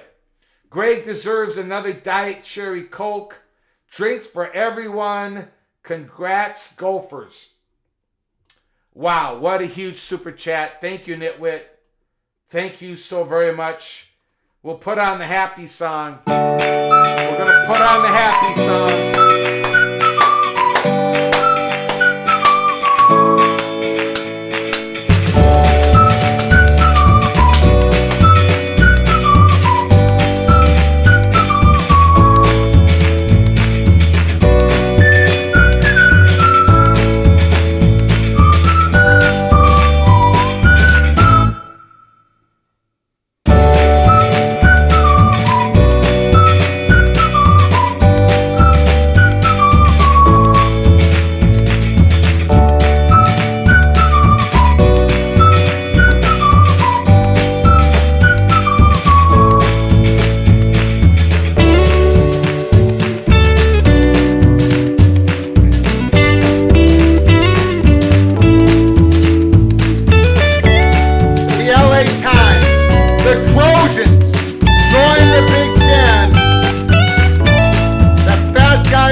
Thank you, Nitwit. Appreciate it. That was too generous of you. Thank you, Penn State. Look, maybe we did Penn State a disservice today. Right? It could be. Maybe USC is going to be all fired up next week for Penn State. Maybe Penn State's going to be a little bit, overconfident. The little rodents, the Golden Gophers, the little rodents beat USC, so maybe it's not as big a game for the Nittany Lions. Maybe we did a disservice for the Nittany Lions. Maybe Nitwit is going to be very unhappy with the fat guy from Minnesota and the Golden Gophers by the end of next Saturday night. By the way, next Saturday, I might be on the whole. I might have to be on the whole Saturday. It might be a marathon. Really, you only can stream one stream for 12 hours. And I don't think that's going to be enough time to cover everything we need to cover next Saturday. October 12th is going to be a monster Saturday. A monster Saturday. In fact,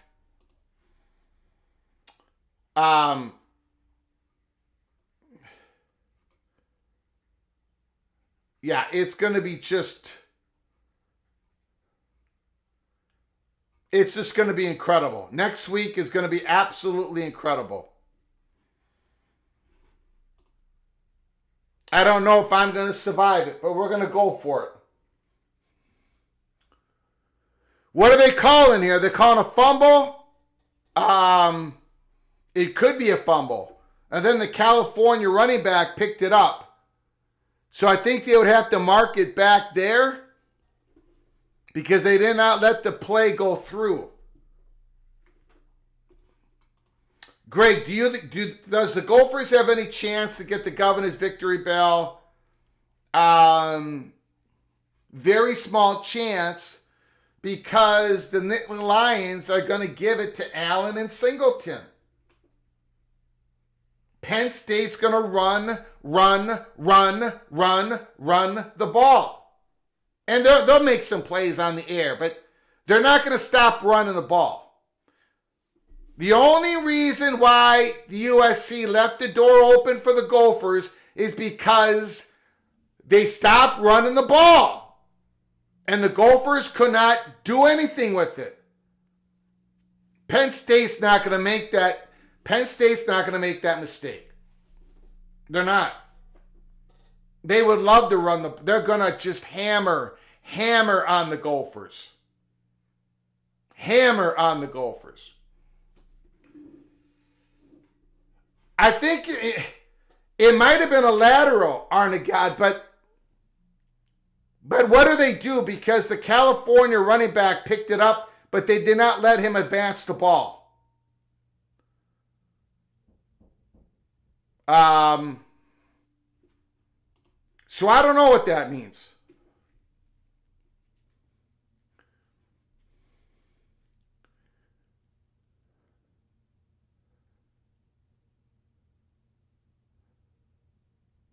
Okay, they're doing a 2nd and 10.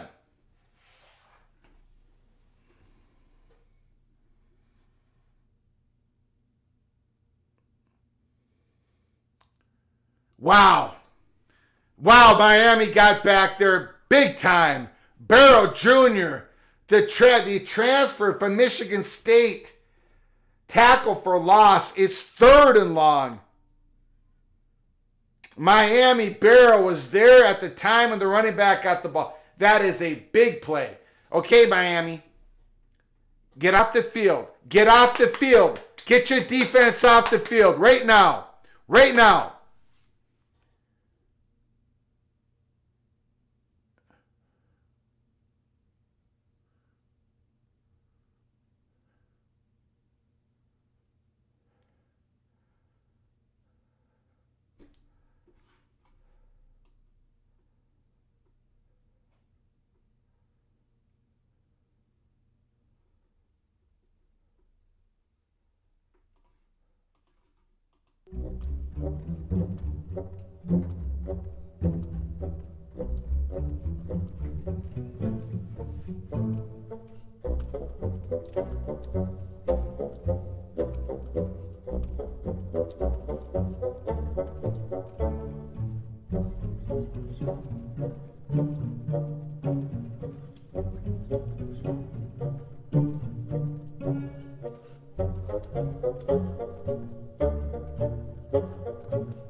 It was 3rd down and a country mile. And California throws a screen, and then they had a bunch of defenders out there. Nobody knew what lane to take. Miami doesn't know what they're doing on the back end. They don't know what they're doing on the back end.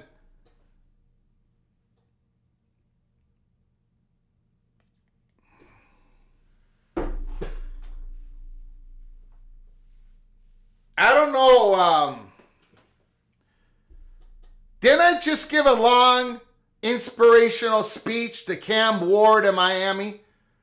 And then after that, Cam Ward, they had to punt the ball. They did nothing. And then California on a 3rd and long, all they're doing is trying to get some yards, easier punt, try not to give Miami such good field position that if they were out there, they didn't even touch the guy. And then they just completely gave up. I said this at the time. That Virginia Tech game showed us. Virginia Tech, I respect the hell out of the program, the team, but they have a very limited offense. They do.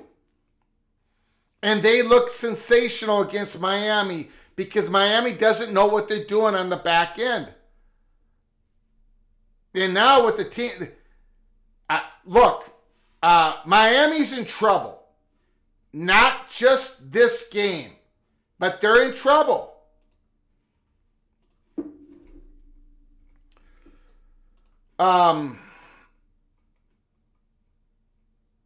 They play Louisville next. At Louisville. They get a bye. Then they're playing at Louisville. That's going to be a high-scoring game. Then they play at home against Florida State, at home against Duke, on the road to Georgia Tech. That's going to be a tough game. On the road to Syracuse at the end of the season. Kyle McCord against that secondary. Kyle McCord.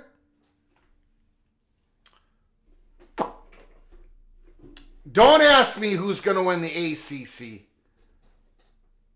It's probably going to be Clemson or Miami, but don't ask me. I have no idea. None. Kerry Go knows Greg the Cooler strikes again. I took California, but I did do the inspirational speech. You're right. I did take California. This game to me was... This was one of my locks. I thought if Miami was going to win, it was going to be by a squeaker, just like they did against Virginia Tech. Jamie Thornton, Buckeyes 1, Texas 2, Penn State 3, Georgia 4, Oregon 5. Sure, why not? I have no idea.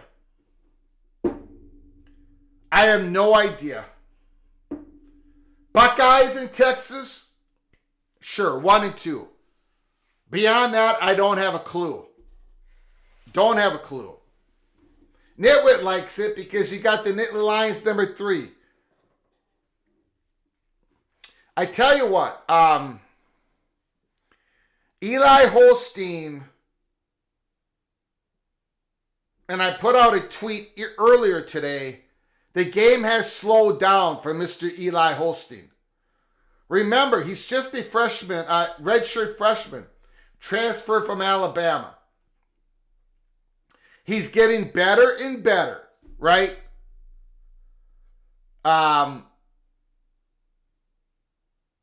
He's pretty good. They got Desmond Reed. They've got the Konata Mumfield. They've got some good players on that team. Pittsburgh's a very interesting team going in to the second half of the season. Cam Ward back to pass, getting flushed out. Ooh, was that a catch? That was a sensational catch.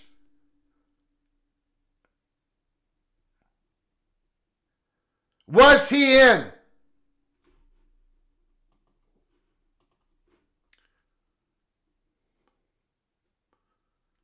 Was he in?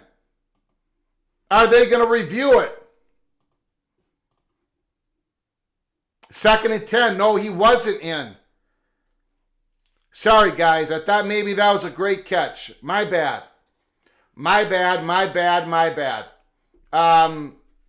Texas A&M looked very good today. Everybody agrees with you, TH3. Maybe not agree with you that they're going to get to the SEC championship game. But the Aggies, they're a threat to get to the playoffs. They play Texas and LSU both at home.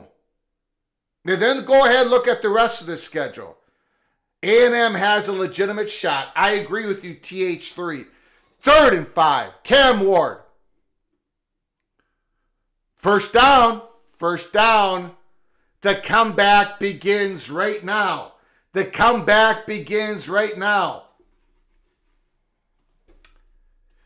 Woo!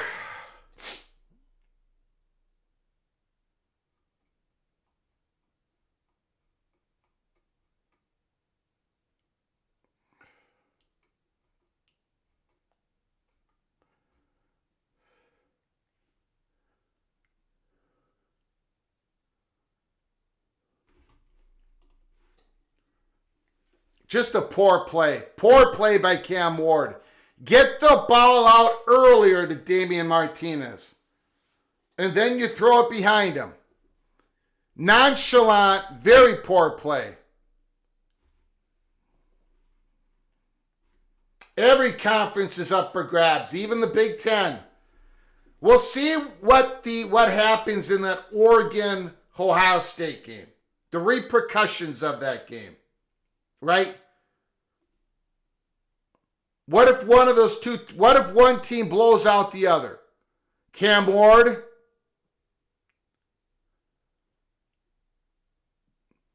Look, Arkansas has a shot.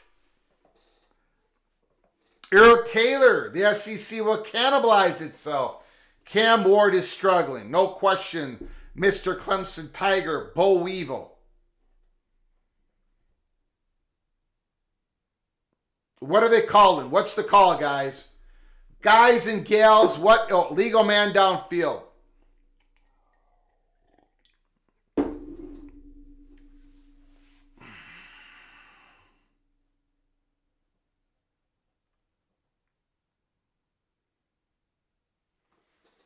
Third and 10.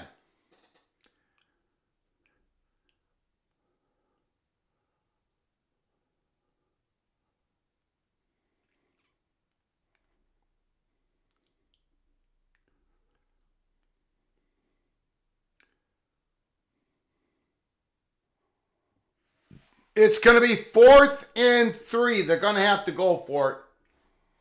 4th and 3. They're going to have to go for it.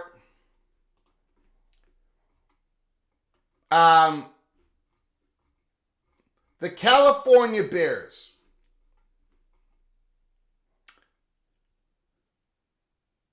They've already defeated Auburn. At Auburn. They lost a close one to Florida State. They're up on Miami 35-10.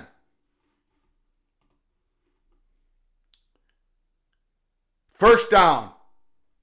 Good throw, good catch. Miami's got it at the 30.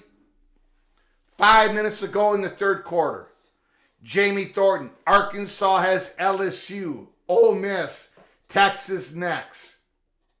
Just remember, Jamie, you just have to play one of those at a time. Don't have to play all three at once. One game at a time.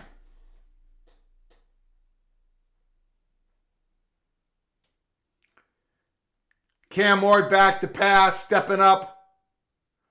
Good long throw. Miami's got it at the 3-yard line. They're in the red zone. Okay. Here we go. Punch this in. You're only going to be down by 18. Punch this in. Do you go for 2? Oh, he was out of bounds. He was out at the 15. He was out of bounds. His foot, Sam Brown's foot was out. I just saw it. I saw it on my other monitor. That ball's not going to be at the 3, guys. Right there. Right there. 5, 10, 14, 15-yard line. 15-yard line.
Nitwit's a little tipsy. Nitwit sees a pathway to the playoffs, to the Big Ten championship game. Penn State Nitwit sees a pathway. That's why he's a little tipsy. Not on alcohol. Cam Ward. Dog, is that a touchdown? Is that a touchdown? No, they're calling him at the foot line. 1st and goal. No, I have not. Fleck has a long enough contract. Fleck's contract is not the problem. The problem is our assistant coaches. We don't pay enough in relation to other Big Ten schools. Our assistant staff doesn't get, we cannot go touchdown Miami. We can't go and get the top guys. We don't pay as much. That's the problem. Forget about flex contract. Our salary pool for our staff is at the bottom of the Big Ten. That's why that's why everyone's been leaving. There's a lot of money in the Big Ten. And the Gophers are not poor compared to everybody else. But in the Big Ten, I mean, UCLA is basically maybe a couple schools that are a little bit worse off than Minnesota when it comes to money right now. They got 2. It's 35-18. 35-18.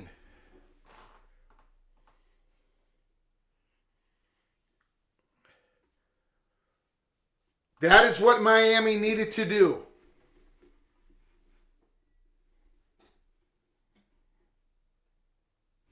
Yeah, I mean, and we're not going to spend more than, I mean, that's another issue. Minnesota has too many,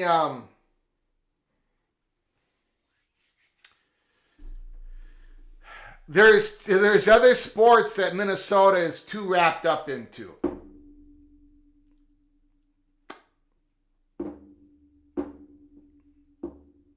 Which is fine. I mean, it's our culture, you know, it's not, it is what it is.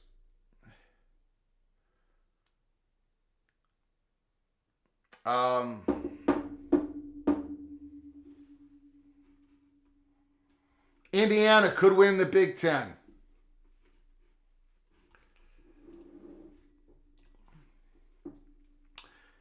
Again, I do have to say, congratulations. Congratulations to Vanderbilt Commodores.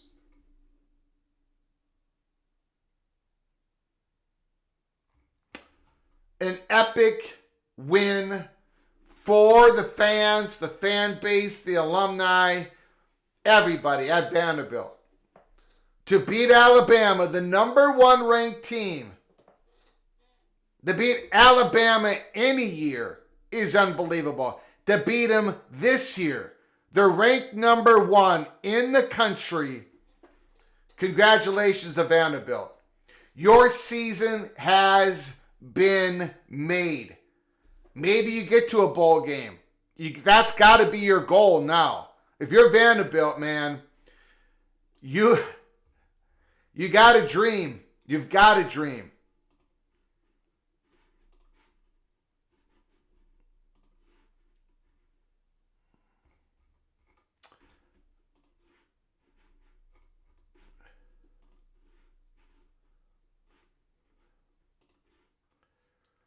Okay, let's take a look here.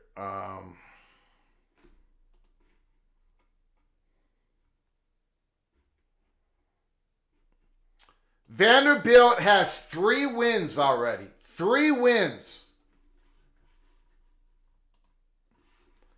They play Kentucky next week. They play Ball State, Texas, Auburn, South Carolina, LSU, Tennessee.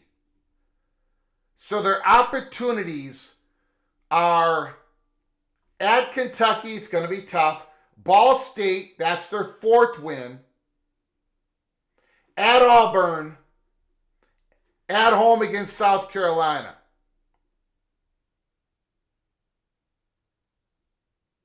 They're going to need to win 3 out of those 4 games. Kentucky, Ball State, Auburn, South Carolina.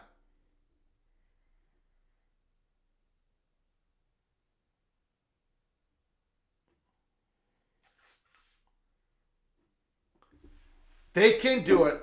They can do it. They've got a shot. Vanderbilt has a shot to get to a bowl game. They'll beat Texas, sure, yeah. If Vanderbilt beats Texas, I guess.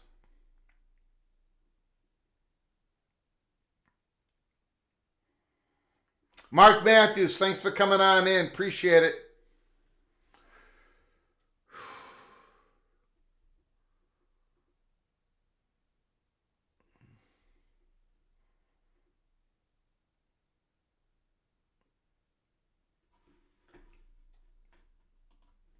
Yeah. Okay. 35-18. Does California respond, or does Miami get on a roll here? 2:56 to go in the 3rd quarter.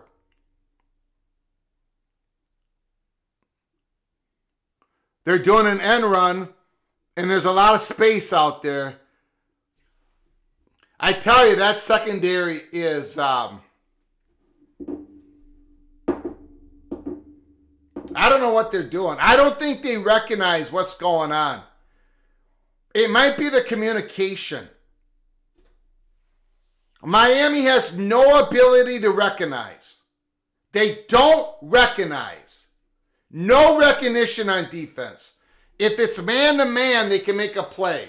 But if they have to recognize something, all you got to do is move them around. Mendoza rolling out, Deeks that guy, big yard. Secondary is clueless.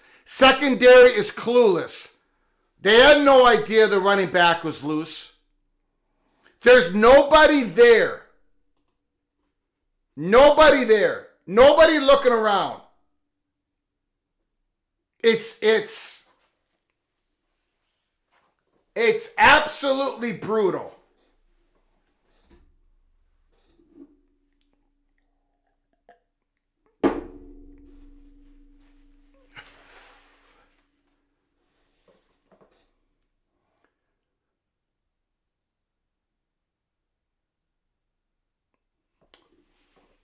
Second and long.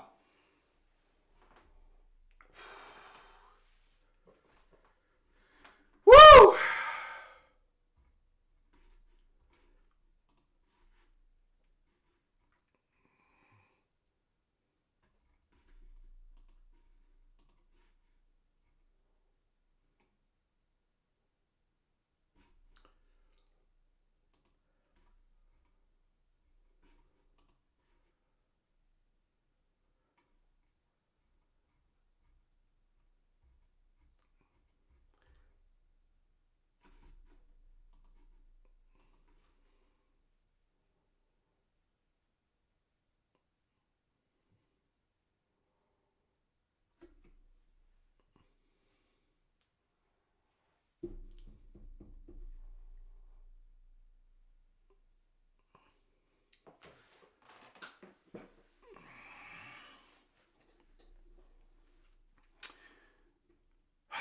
California, Jaden Ott at the 22-yard line, 1st and 10.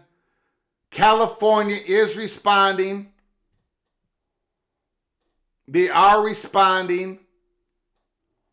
That should be the last play of the third quarter. We're going into the fourth quarter. Miami is down 17 points. California has it at Miami's 20-yard line, 2nd and 8. The back end of Miami's defense doesn't know what's going on. I really believe that. The Virginia Tech game, it showed, like, it wasn't that they were getting beat, like, physically. They didn't know who they were guarding. They didn't know how to fill the gaps. They don't know who they're supposed to take. If there's any pre-snap movement, Miami's lost. That's how I feel about it.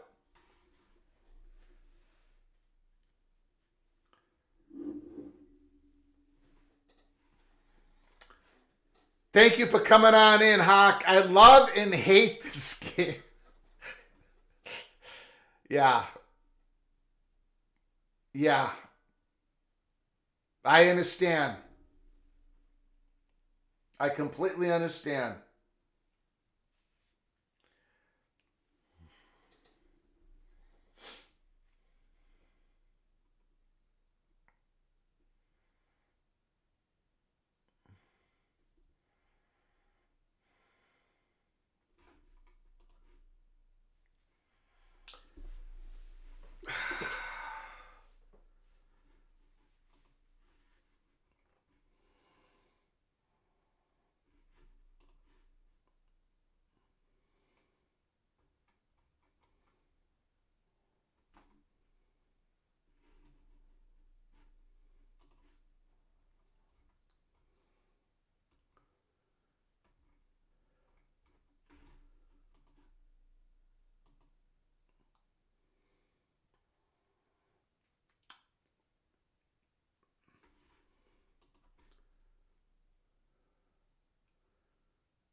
You know, I got a feeling that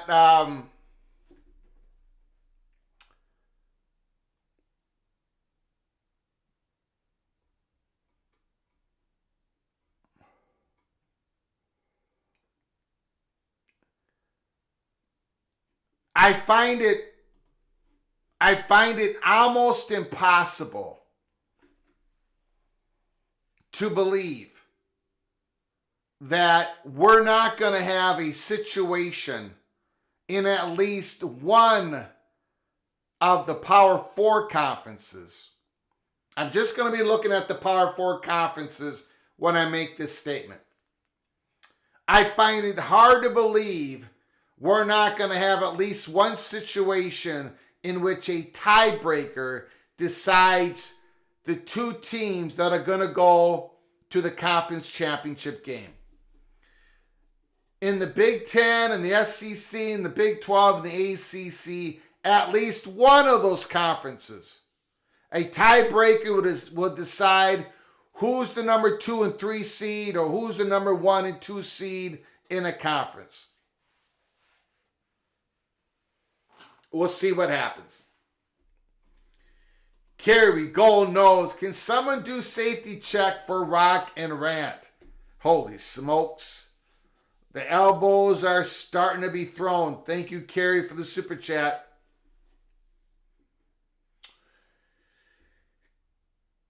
Town Hawk, stat of the day. KU has been outscored 62-0 in the final 2 minutes of the halves this season. Wow, which is basically 1 quarter of football. I would like to ask the question, what happened to Jalen Daniels?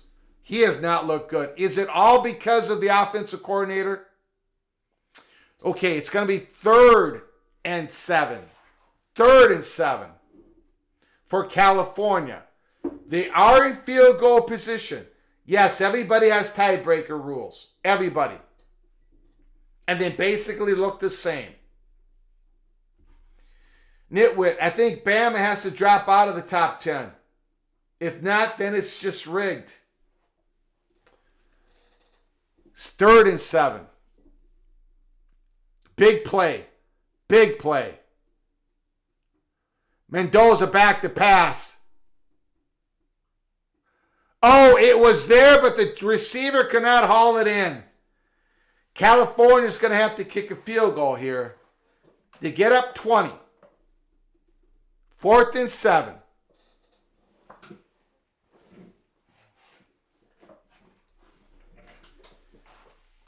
Thank you, Kerry Gold Knowles, for your super chat. Appreciate it.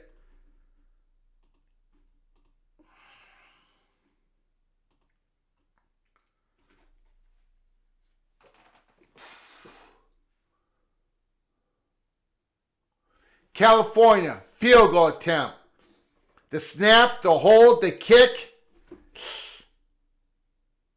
Ooh, it just squeezed in. It just squeezed in. California, 38. Miami, 18. We have said this already today.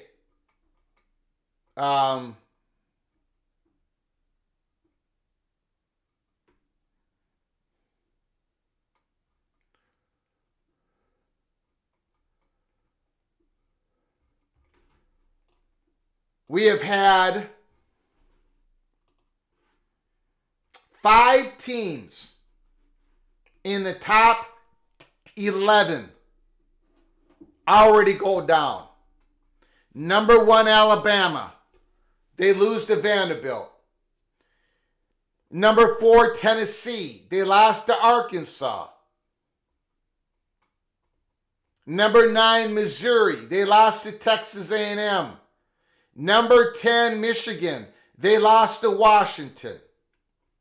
In number 11, they lost to Minnesota. Number 11, USC lost to Minnesota. We've had 5 teams in the top 11 lose. And out of those 5 games, those 5 teams, only one of the top 11 teams lost to a ranked opponent, and it was Texas A&M, who was 25th in the country, that defeated Missouri, number 9. Alabama lost to Vanderbilt. Tennessee lost to Arkansas. Michigan lost to Washington. USC lost to Minnesota. None of those teams were in the top 25. A remarkable day in college football. Remarkable. Jalen Daniels definitely looked better tonight. Thank you, Hawk.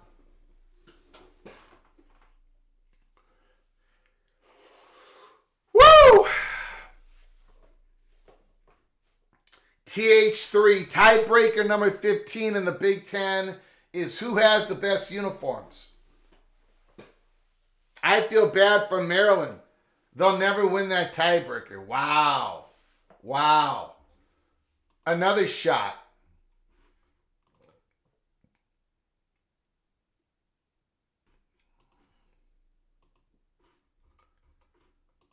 $38-18.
I don't. Immaculate just sent me a tweet.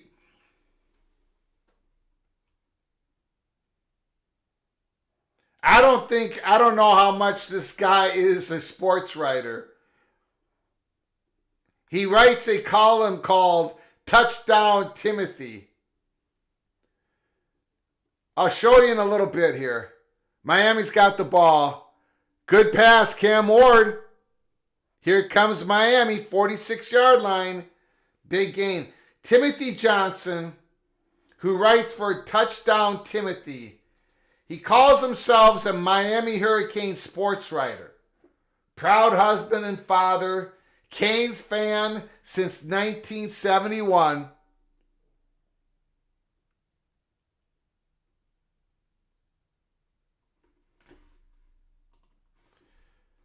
Seven minutes ago.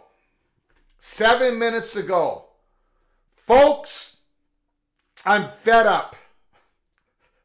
I'm done with Twitter and sports writing for this embarrassing program, Canes football.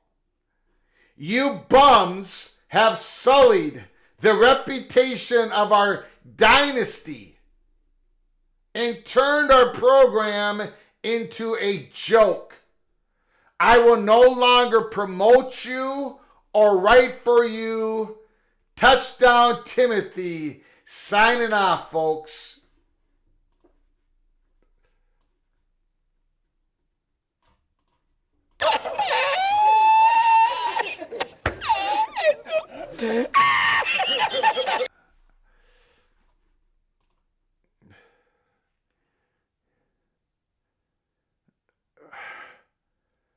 Cam Ward running around. He's going to run for it. He's going down at the 50-yard line.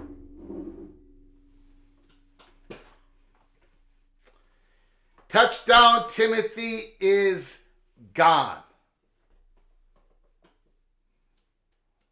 He's given up the propaganda. I'm not going to promote you anymore, Miami. I don't think he's a real sports writer. But anyways, Fletcher, good run. It's 3rd and 1 Miami.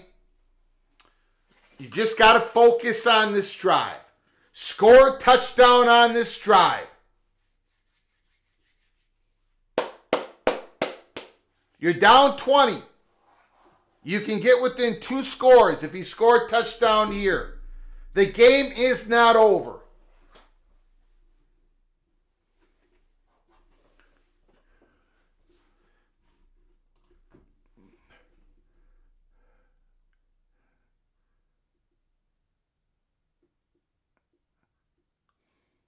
Okay.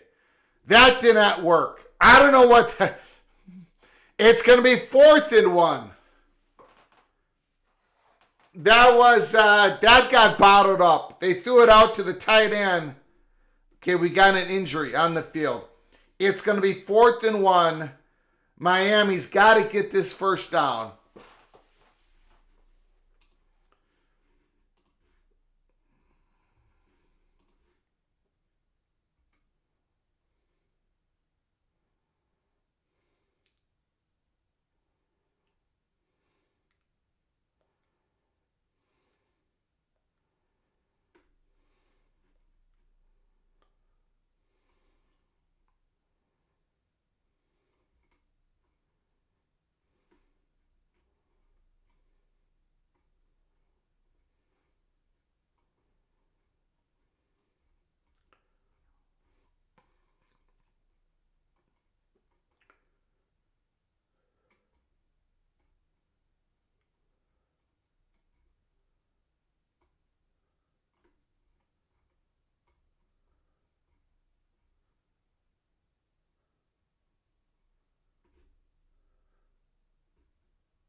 Yeah, I'm surprised, Immaculate.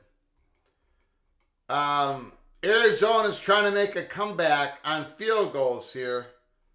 18-9, middle of the 3rd quarter. Texas Tech, Arizona.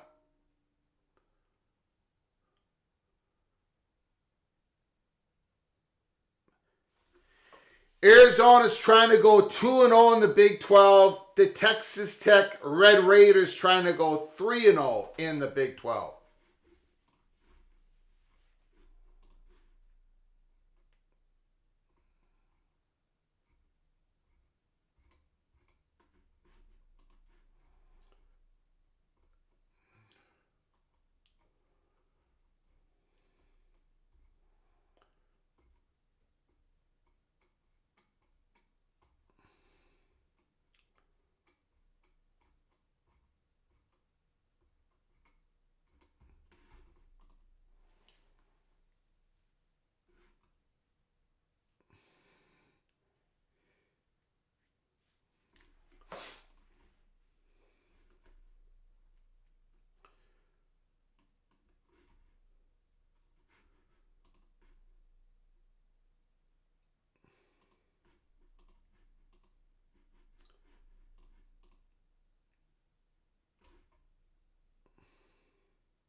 Fourth and 1.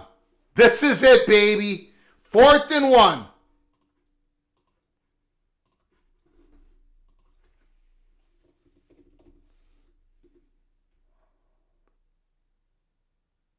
He got it. But there's a flag. There's a flag on the field. He did get the first down.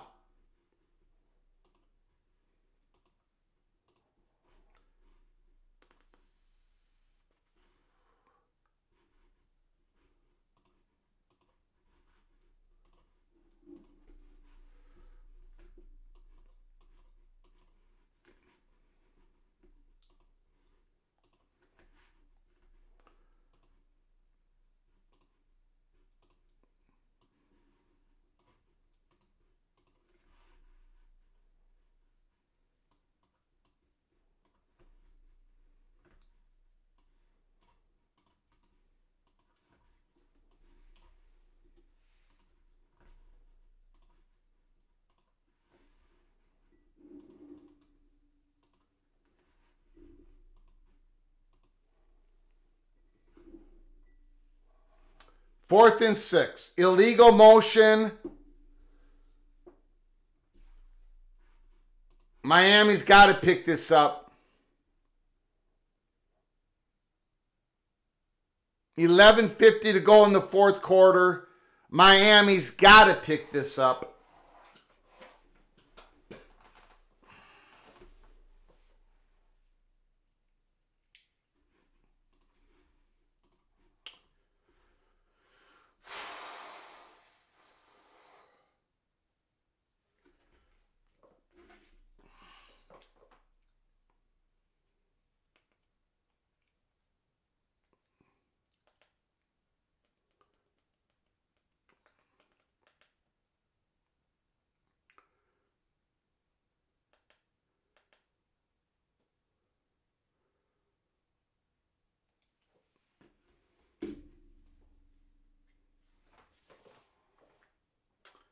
About 5 minutes to go in the 3rd quarter. Arizona's got the ball. Getting something going here. Getting something going. 1st and 10. Miami needs this. 4th and 6. Miami needs this. Cam Ward. Audibilizing. Shotgun. Back to pass. 1st down, Xavier Restrepo, the great receiver, Xavier Restrepo. What a career at Miami.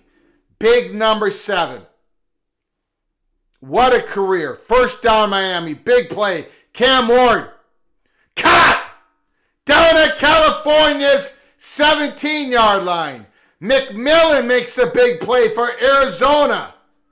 Oh boy, we got a lot of action going on.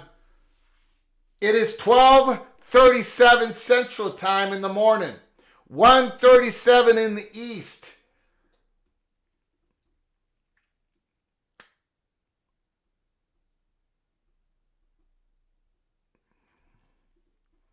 Arizona running that ball at 2nd and 10. Arizona looking to punch it in. Miami has to punch it in. 1st and 10. 11 minutes to go. Down 20. Ward back to pass. It's caught. 1st down Miami at California's 9-yard line. And it's a flag on the field.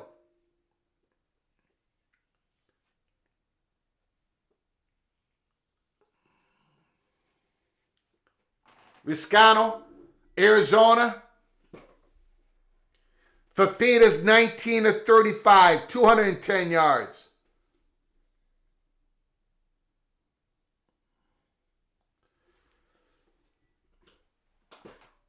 Yes, they do. I've been through it, Stormy, a couple times. The Big 12 schedule next week is full of drama, and we're going to talk about it this week. And then you got Oregon, Ohio State, Texas, Oklahoma. Fafita! Oh! He gets to the 5. Miami, 1st and goal.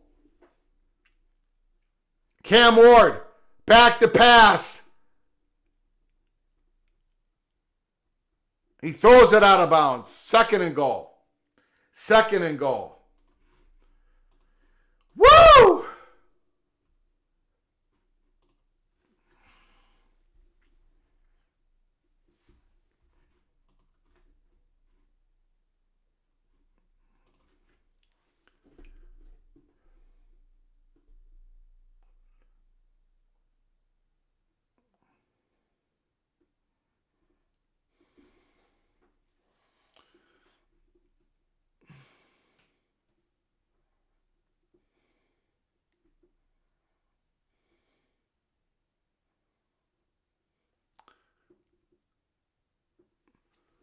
Third and goal for Miami.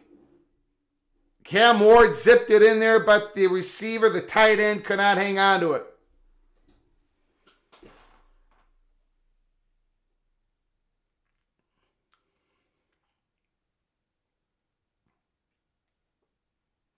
Quali Conley, touchdown, Arizona.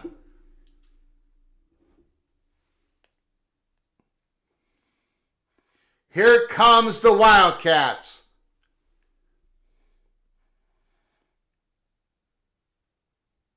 Cam Ward, touchdown. No, that was a touchdown. There's a flag on the field. That's a touchdown. No? What's going on?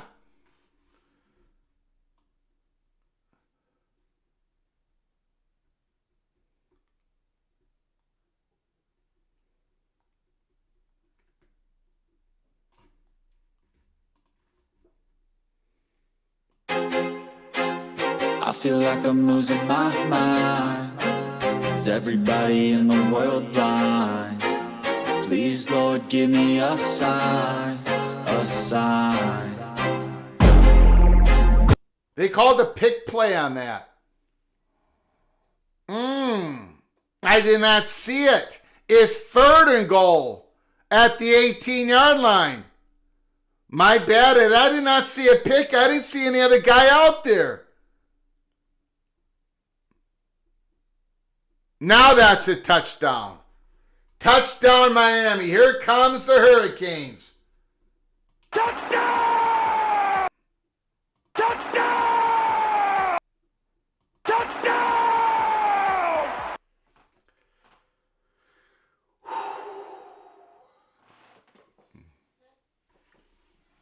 Texas Tech 18, Arizona 16, 3rd quarter. About a minute and some left to go in the 3rd quarter. California 38, Miami 25, 10:25 to go in this game. Can California's offense respond again? The larger question is, can Miami secondary make a play? Make a play on the ball. Knock it down. Cover somebody. Come up and make a tackle on a running game. Go in on a blitz and get the quarterback. Something. We need to see Miami secondary make a play. Make a play. Some play out there.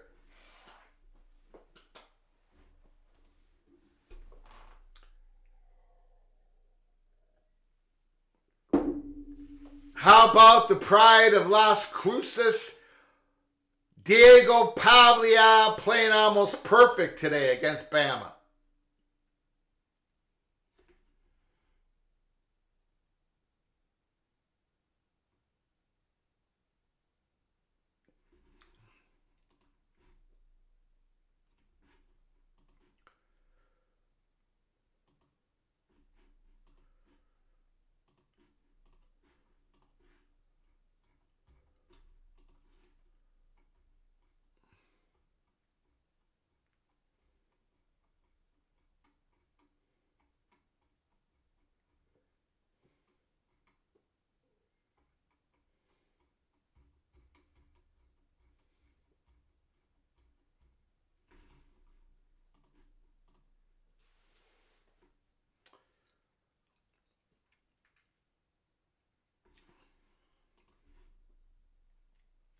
Immaculate.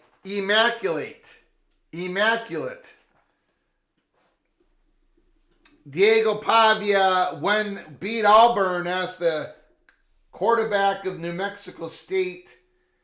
So Immaculate says Vandy quarterback owns the state of Alabama. He beat Auburn while at New Mexico State.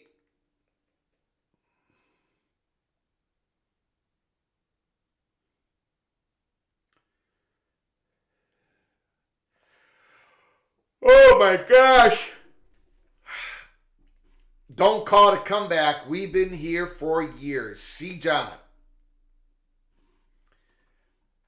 I'm having a hard time talking, Immaculate. I'm drinking water now.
That's a good one, Hawk. That's a good one. I'm not going to get into the story of Pavia, but that's a very good post. Very creative. Mendoza back to pass. Dumps it out, dropped. Jaden Ott dropped it. It's 2nd and 10. California's offense is going to have to put up a few more points, I think.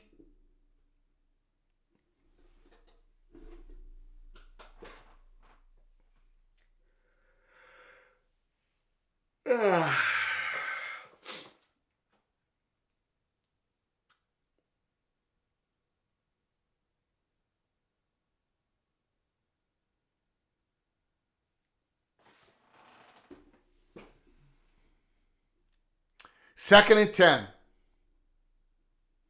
Jaden Ott trying to take it wide. There is Miami to stuff it. It's 3rd and long. Miami going for the stop right now. Get the ball back. Get the ball back, Miami.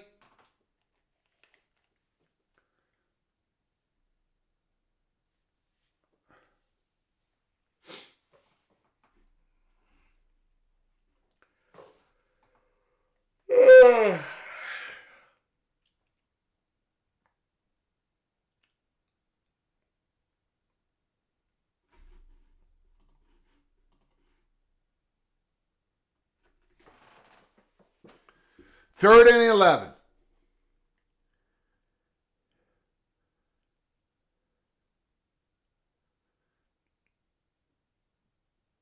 We got delay of game on California. Are the Bears falling apart?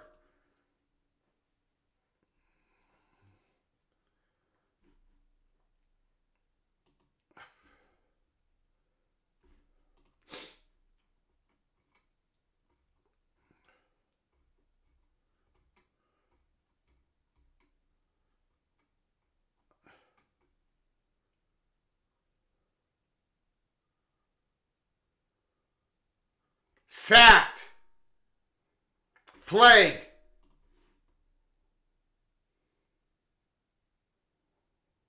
Face mask. Miami. They were just about to get the ball back, and they did a face mask. California gets a break. Now, let's see what California can do something. Miami is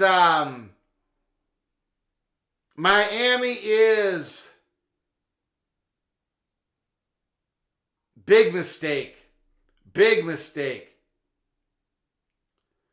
Okay, California, what are you going to do with this? What are you going to do with this opportunity?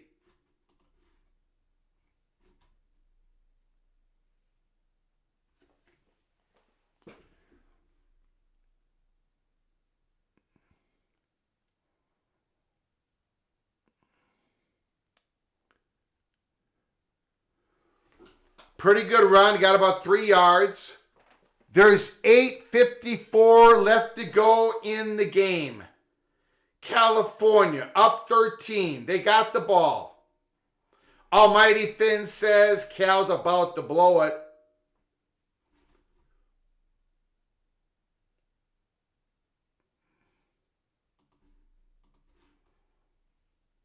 I don't know what's going on in this Arizona game. It looks like Arizona recovered it.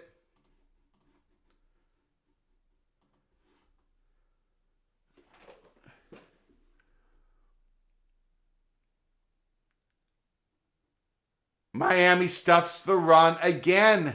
It's 3rd down. Miami has come alive. It's 3rd and 7. 8 minutes to go in the game.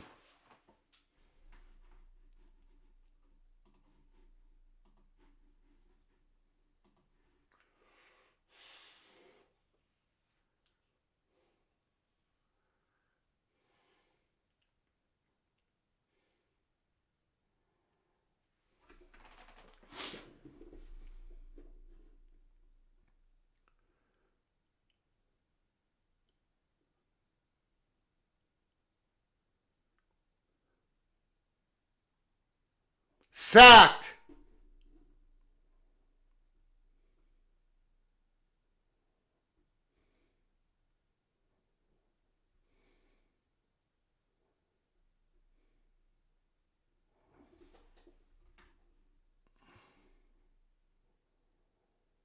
California has to punt it back to Miami. The Hurricanes are down 13. There's 7 minutes to go.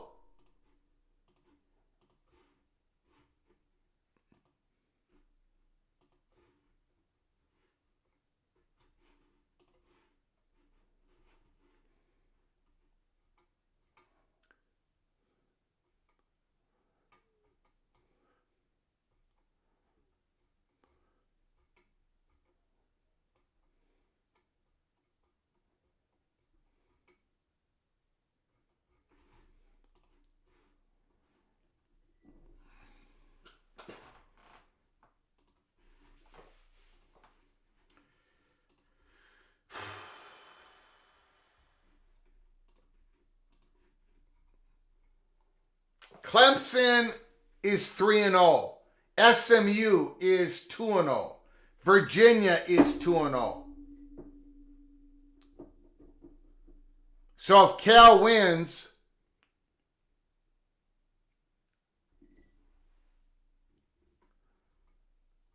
they're 1-1. No, they would not be tied.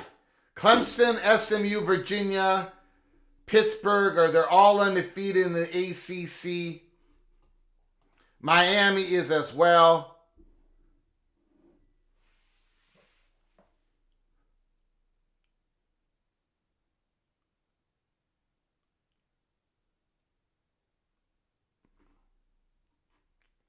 California calls a second timeout. Miami is really starting to pour it on. Cam Ward is trying to lead an epic comeback. Arizona's down 18-16. But McMillan got a first down for Arizona. Here comes the Wildcats.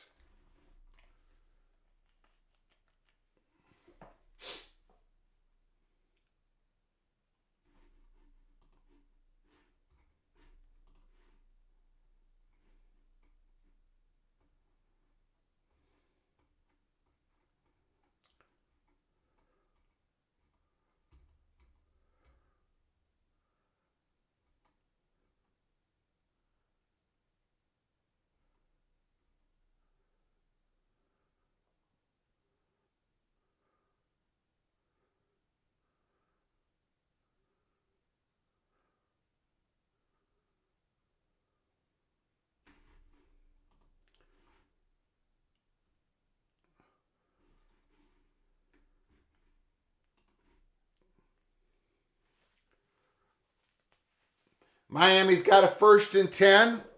6:22 to go. Arizona is driving, trying to take the lead. Ward back to pass. Wide open receiver, and he missed him. The receiver was open by about 15 yards. 2nd and 10. Cam Ward is a gunning right here. Trying to bring his team back.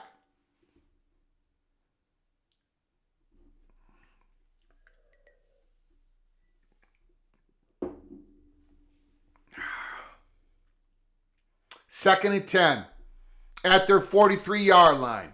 6:16 to go.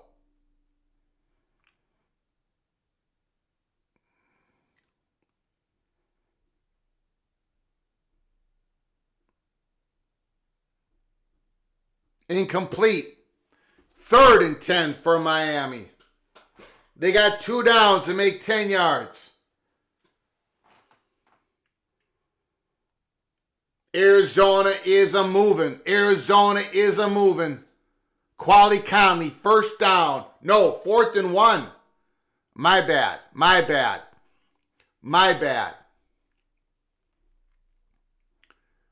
3rd and 10.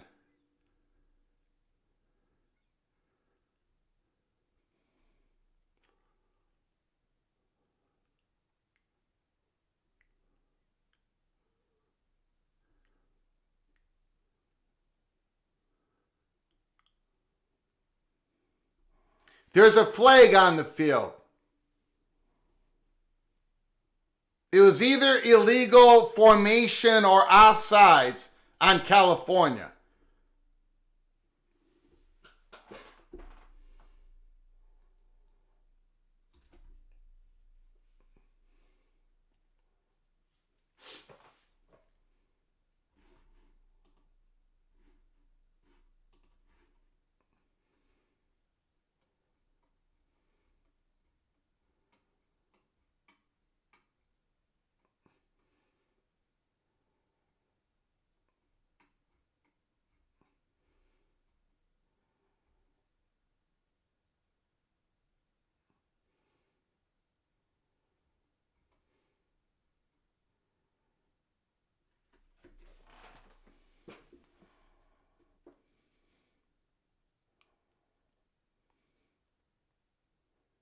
Oh, incomplete. Almost picked off. 4th and 5 for Miami. 4th and 5.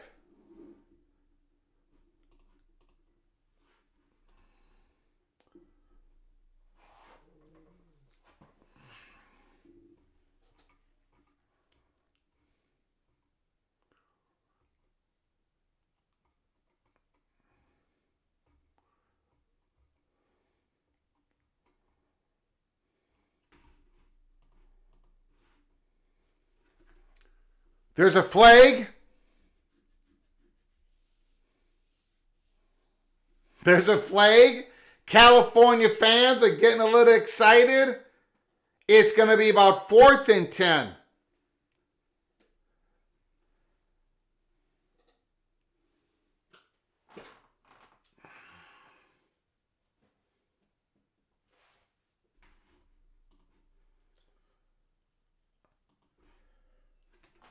Fourth and 10, Miami.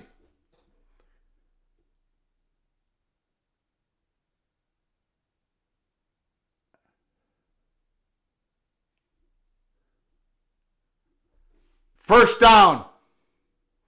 Xavier Restrepo, the legend. Arizona kicking a field goal to try to take the lead. Restrepo, the legend. Cam Ward, good pass. 1st and 10, Miami. They are not done yet.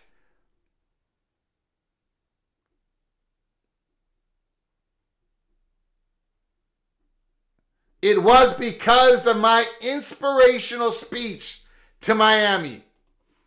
Because of my inspirational speech, they've got a shot to win this game.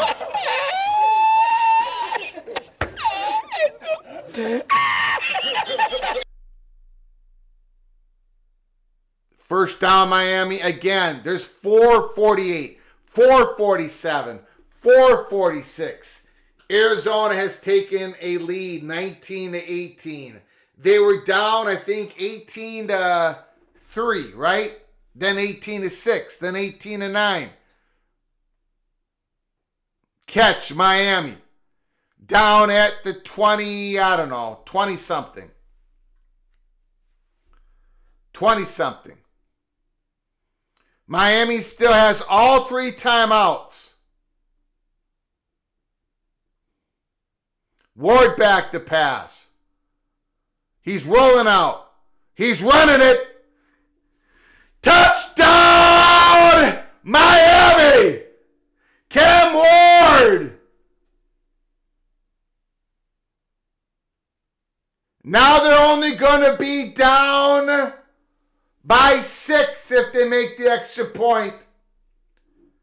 They've got 3 timeouts left. They can kick it off. California, look, the California Bears, you're going to have to go to the air.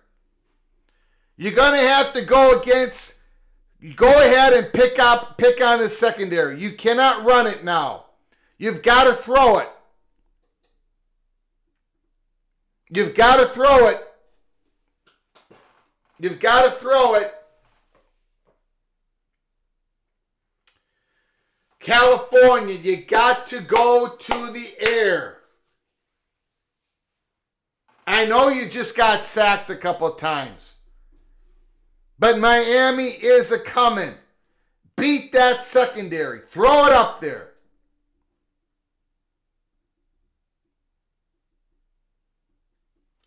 38-32 California. 4 minutes to go. Arizona is up 1 over Texas Tech in a big, important Big 12 conference game.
Four minutes to go. California needs a couple first downs.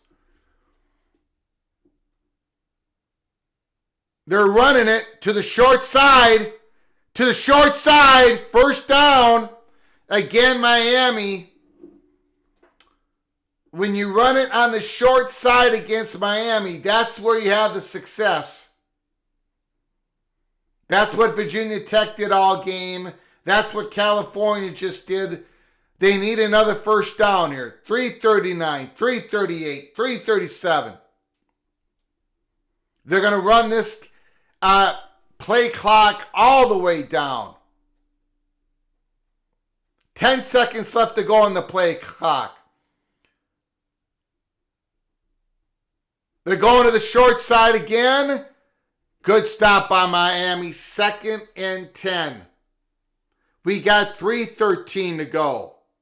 Miami still has 3 timeouts remaining.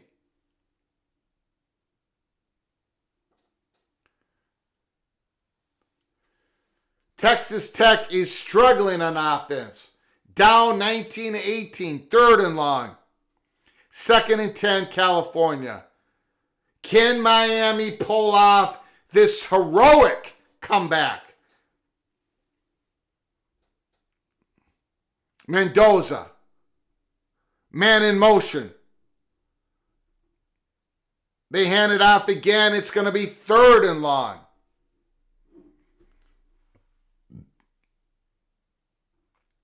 Third and long. I think if I was Cristobal, you have to call a timeout. Because now, call a timeout there.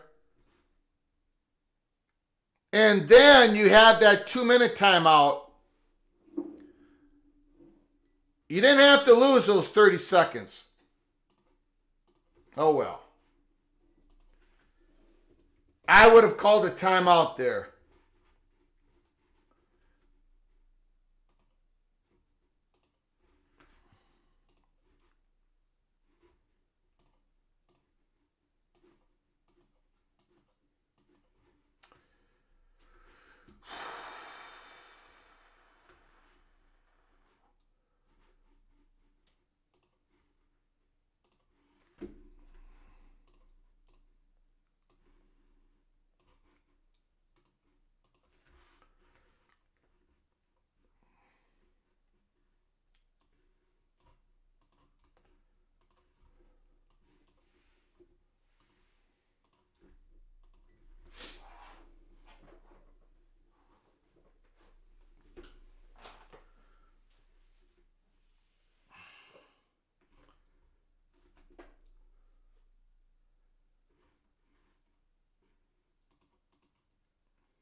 Everybody is asking the same thing. Why Why didn't Miami use a timeout there?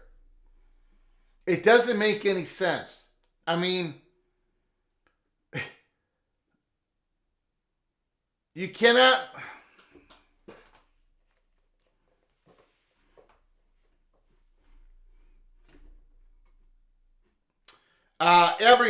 everybody's ripping Cristobal there. You call the timeout there, and then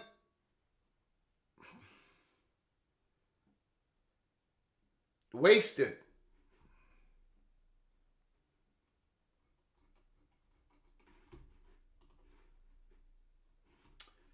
Barry Jackson lost 35 seconds there without calling a timeout.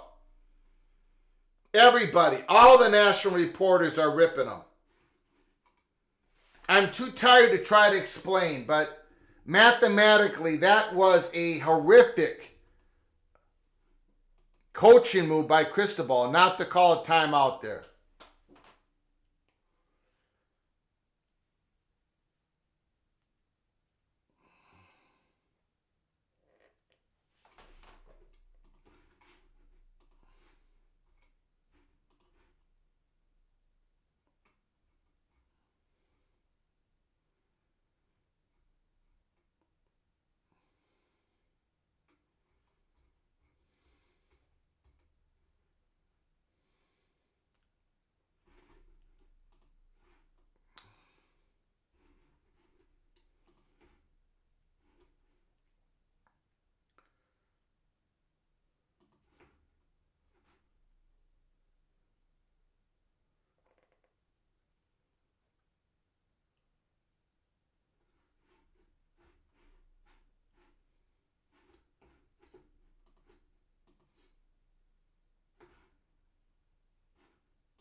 Thank you, Jeff. Appreciate it.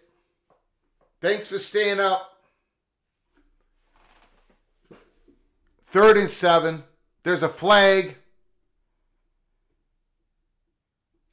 California.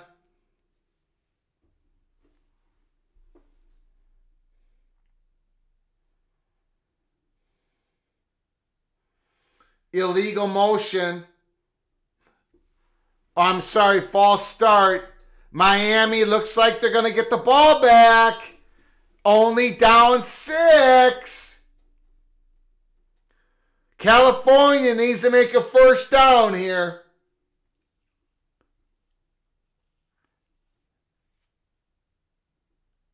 Holy smokes. 3rd and 12.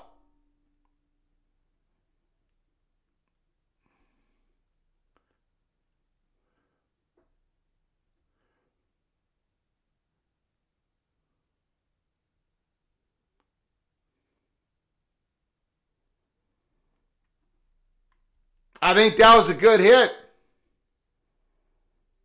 I think that was a good hit. I mean, he got hit hard, but I think it was a good hit. 4th down. Miami's going to get the ball back. Holy smokes. I hope Mendoza is okay, but I think that was a legal hit. We'll see it again, I'm sure, here.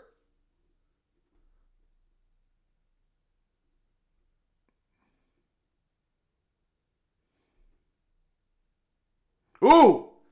I think he did hit him with the helmet.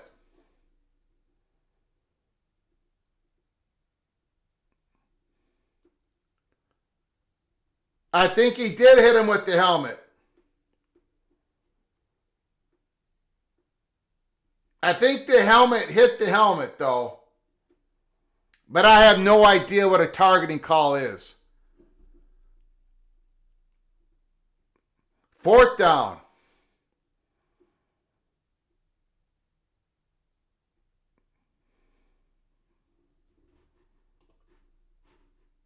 I have no idea what a targeting call is anymore. I'm not even going to give my opinion. It was helmet to helmet, though. You see that? It was helmet to helmet. And it was a launch. It was a launch.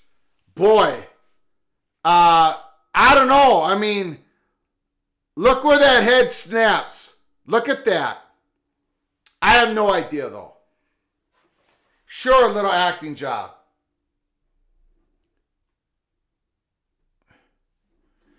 He got him a lot with the shoulder, though. He got a lot with the shoulder. I'm going to say no targeting. I'm going to say no targeting. I don't think I see the crown. I think it was the shoulder.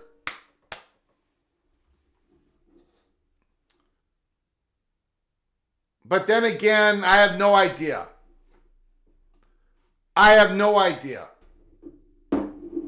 Everybody says looks targeting. Antoine says it looks clean. I thought it was clean. It was a hard hit. But I think it was mostly with the shoulder, guys.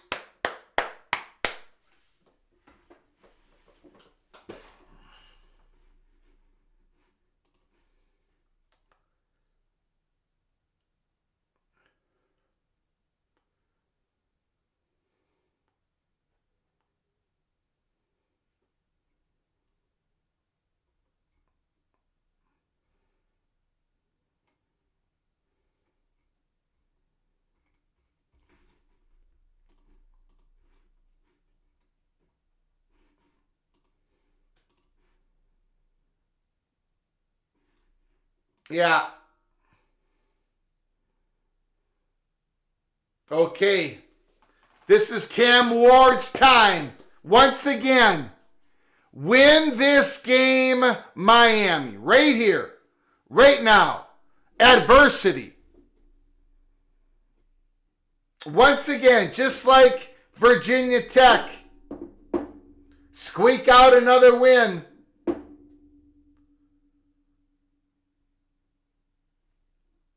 Squeak out another win. Miami's got the ball. They're going to get the ball 38-32.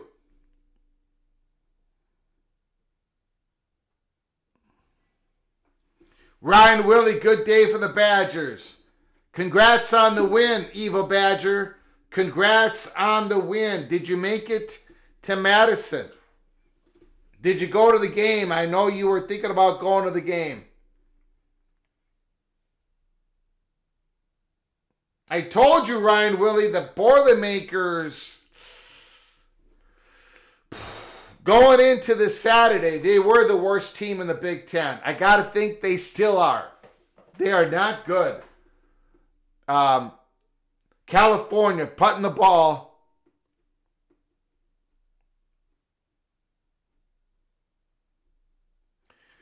Woo! Here we go. A minute and 42 to go in the game. Miami's down 6. 3 timeouts. They need a 94-yard drive. 94-yard drive.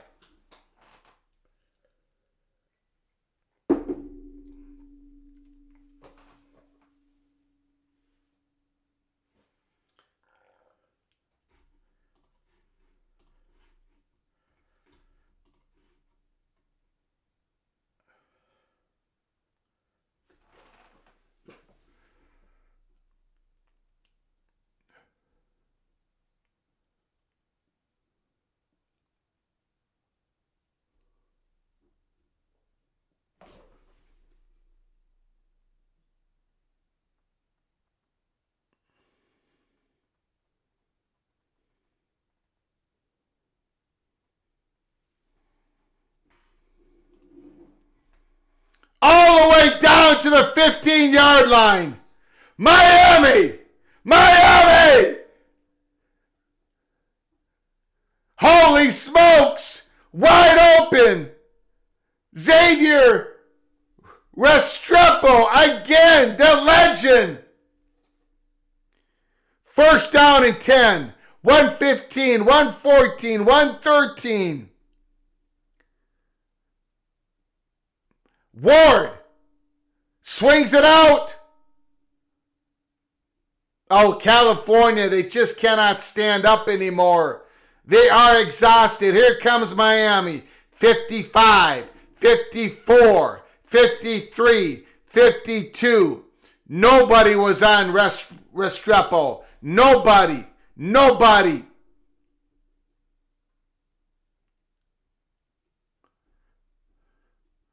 There was a flag.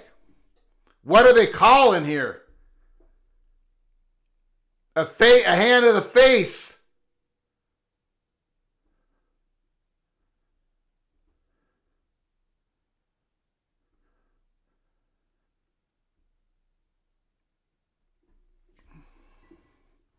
There was a flag on Miami.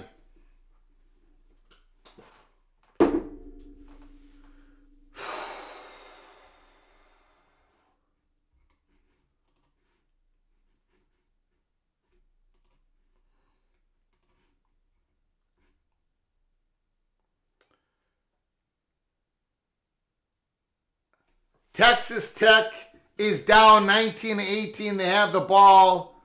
Under 4 minutes to go. 2nd and 10. Miami's got it at 2nd and 20. At the 25. At the 25. What are they doing? What are they doing? What are they doing? What are they doing? Miami's calling a timeout.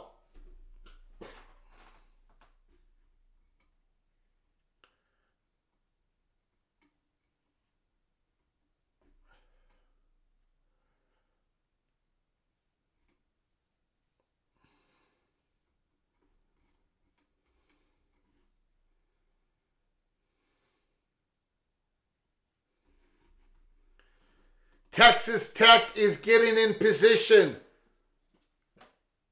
to take the lead. Back of the shoulder catch.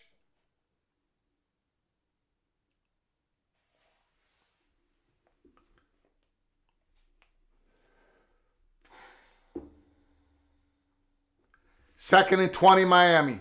25-yard line. 51 seconds to go. He threw a bullet, but it was incomplete. 3rd and 20 for Miami. 3rd and 20.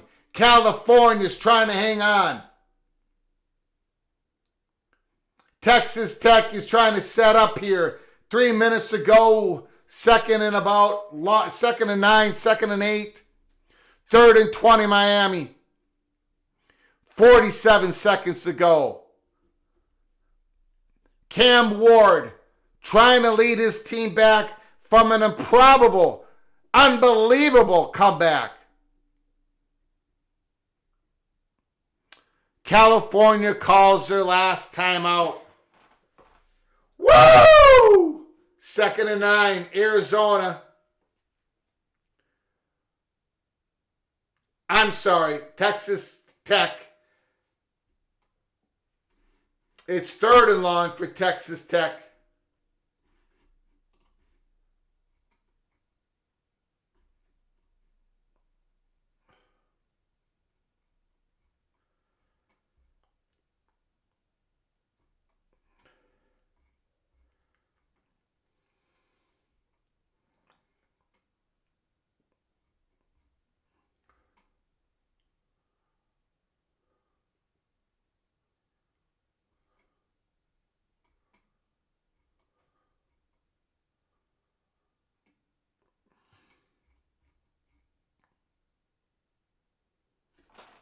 Third and 20. Cam Ward. Back to pass.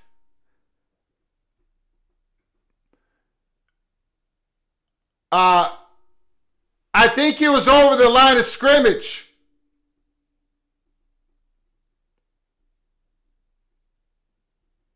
I think he was over the line of scrimmage. Hold on. Hold on. I think he was over the line of scrimmage. Cam Ward. Wait a second. Wait a second. I think he was over the line of scrimmage. I think it was just over.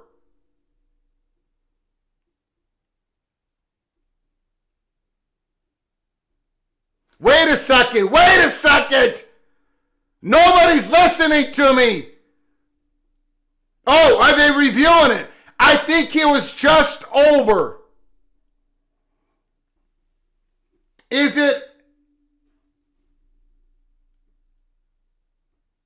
I don't.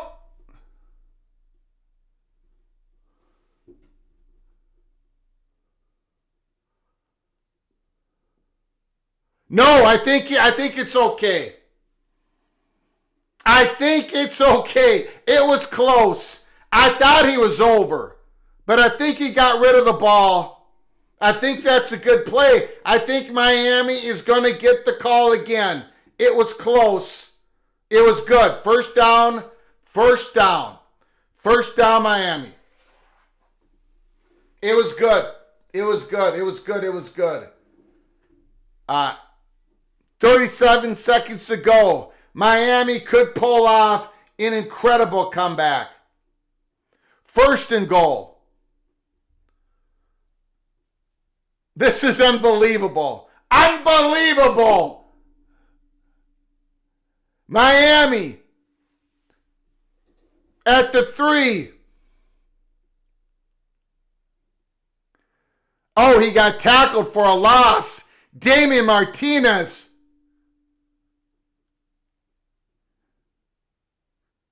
Miami calls another timeout. They've got one left. What a play. What a play. Texas Tech 21-19. Fumble. Texas Tech got the ball back. McMillan fumbled it. Holy smokes. Little over 2 minutes ago, Texas Tech got the ball and they're up.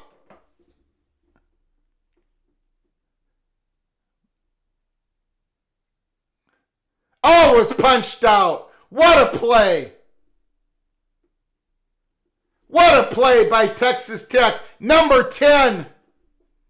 The Red Raiders are 2 minutes away from going 3-0 in the Big 12. Arizona fans are in a state of shock. Second and goal. Miami. Epic comeback. Epic comeback. Epic comeback if they pull it off. Cam Ward. Second and goal.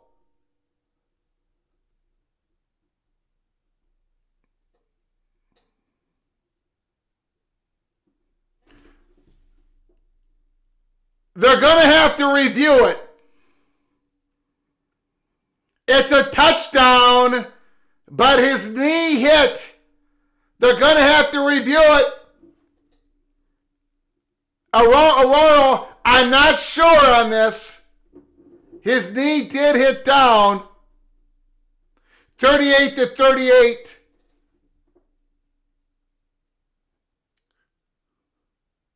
"26 seconds to go. The big guy's knee did. Gotta review it, guys. Gotta review it. Gotta review it.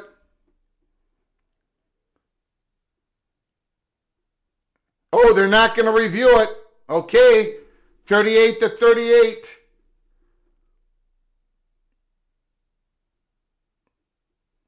Miami is now up 39-38. Holy smokes. 26 seconds to go. Have the Hurricanes done it again?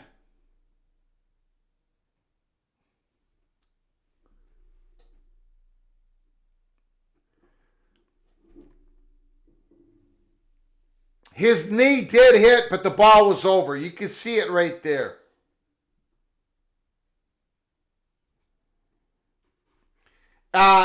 It was a touchdown. It was. You can see it on that view. 26 seconds to go. 39-38 Miami.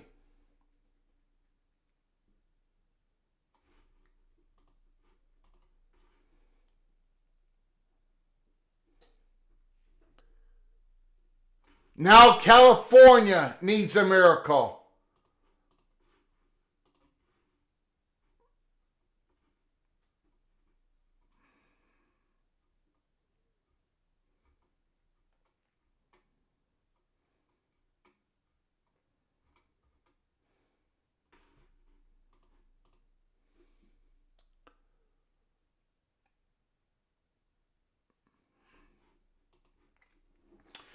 There's a lot of upset people on Twitter about the non-targeting call because the player launched and it hit in the helmet in the neck area. But he did hit him with I think he hit him with the shoulder.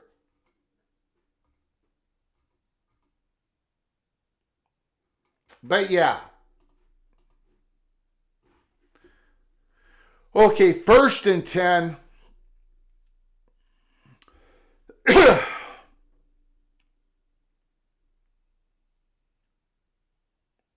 Incomplete. 21 seconds to go. 21 seconds to go.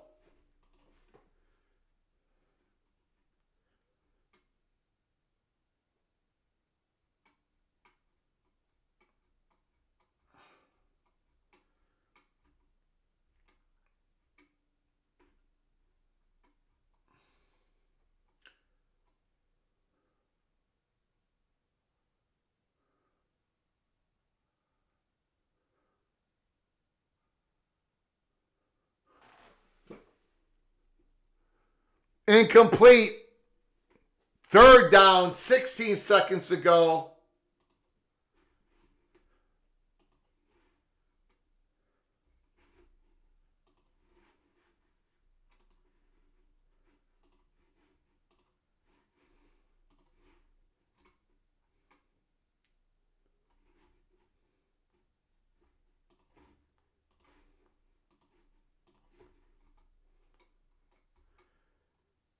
Timothy Johnson,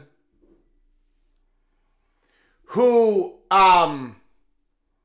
retired, who signed off over an hour ago, he also destroyed his TV set.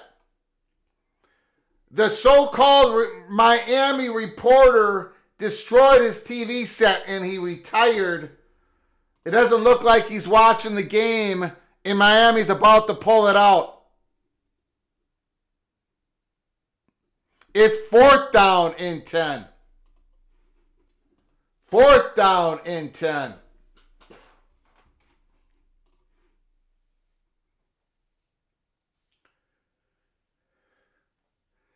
Texas Tech scored. Touchdown. They're going to win a game. They're going to be 3-0 in the the Big 12. Texas Tech is going 3-0 in the Big 12. Again, I want to thank you all for joining us. What a spectacular day in college football. I'm not going to be able to take phone calls because I'm exhausted. Absolutely exhausted. So this is it. One more play. I want to thank you all for joining us tonight. 2nd time we came on live. I don't know if I'm coming on live tomorrow on a Sunday to recap the games. I could, but we'll see. I got to wake up in a few hours and watch the Vikings play in London, England against the Jets. Jets, Jets. I appreciate it, Stephen McNeely. An amazing day. Picked out by Miami. Game is over.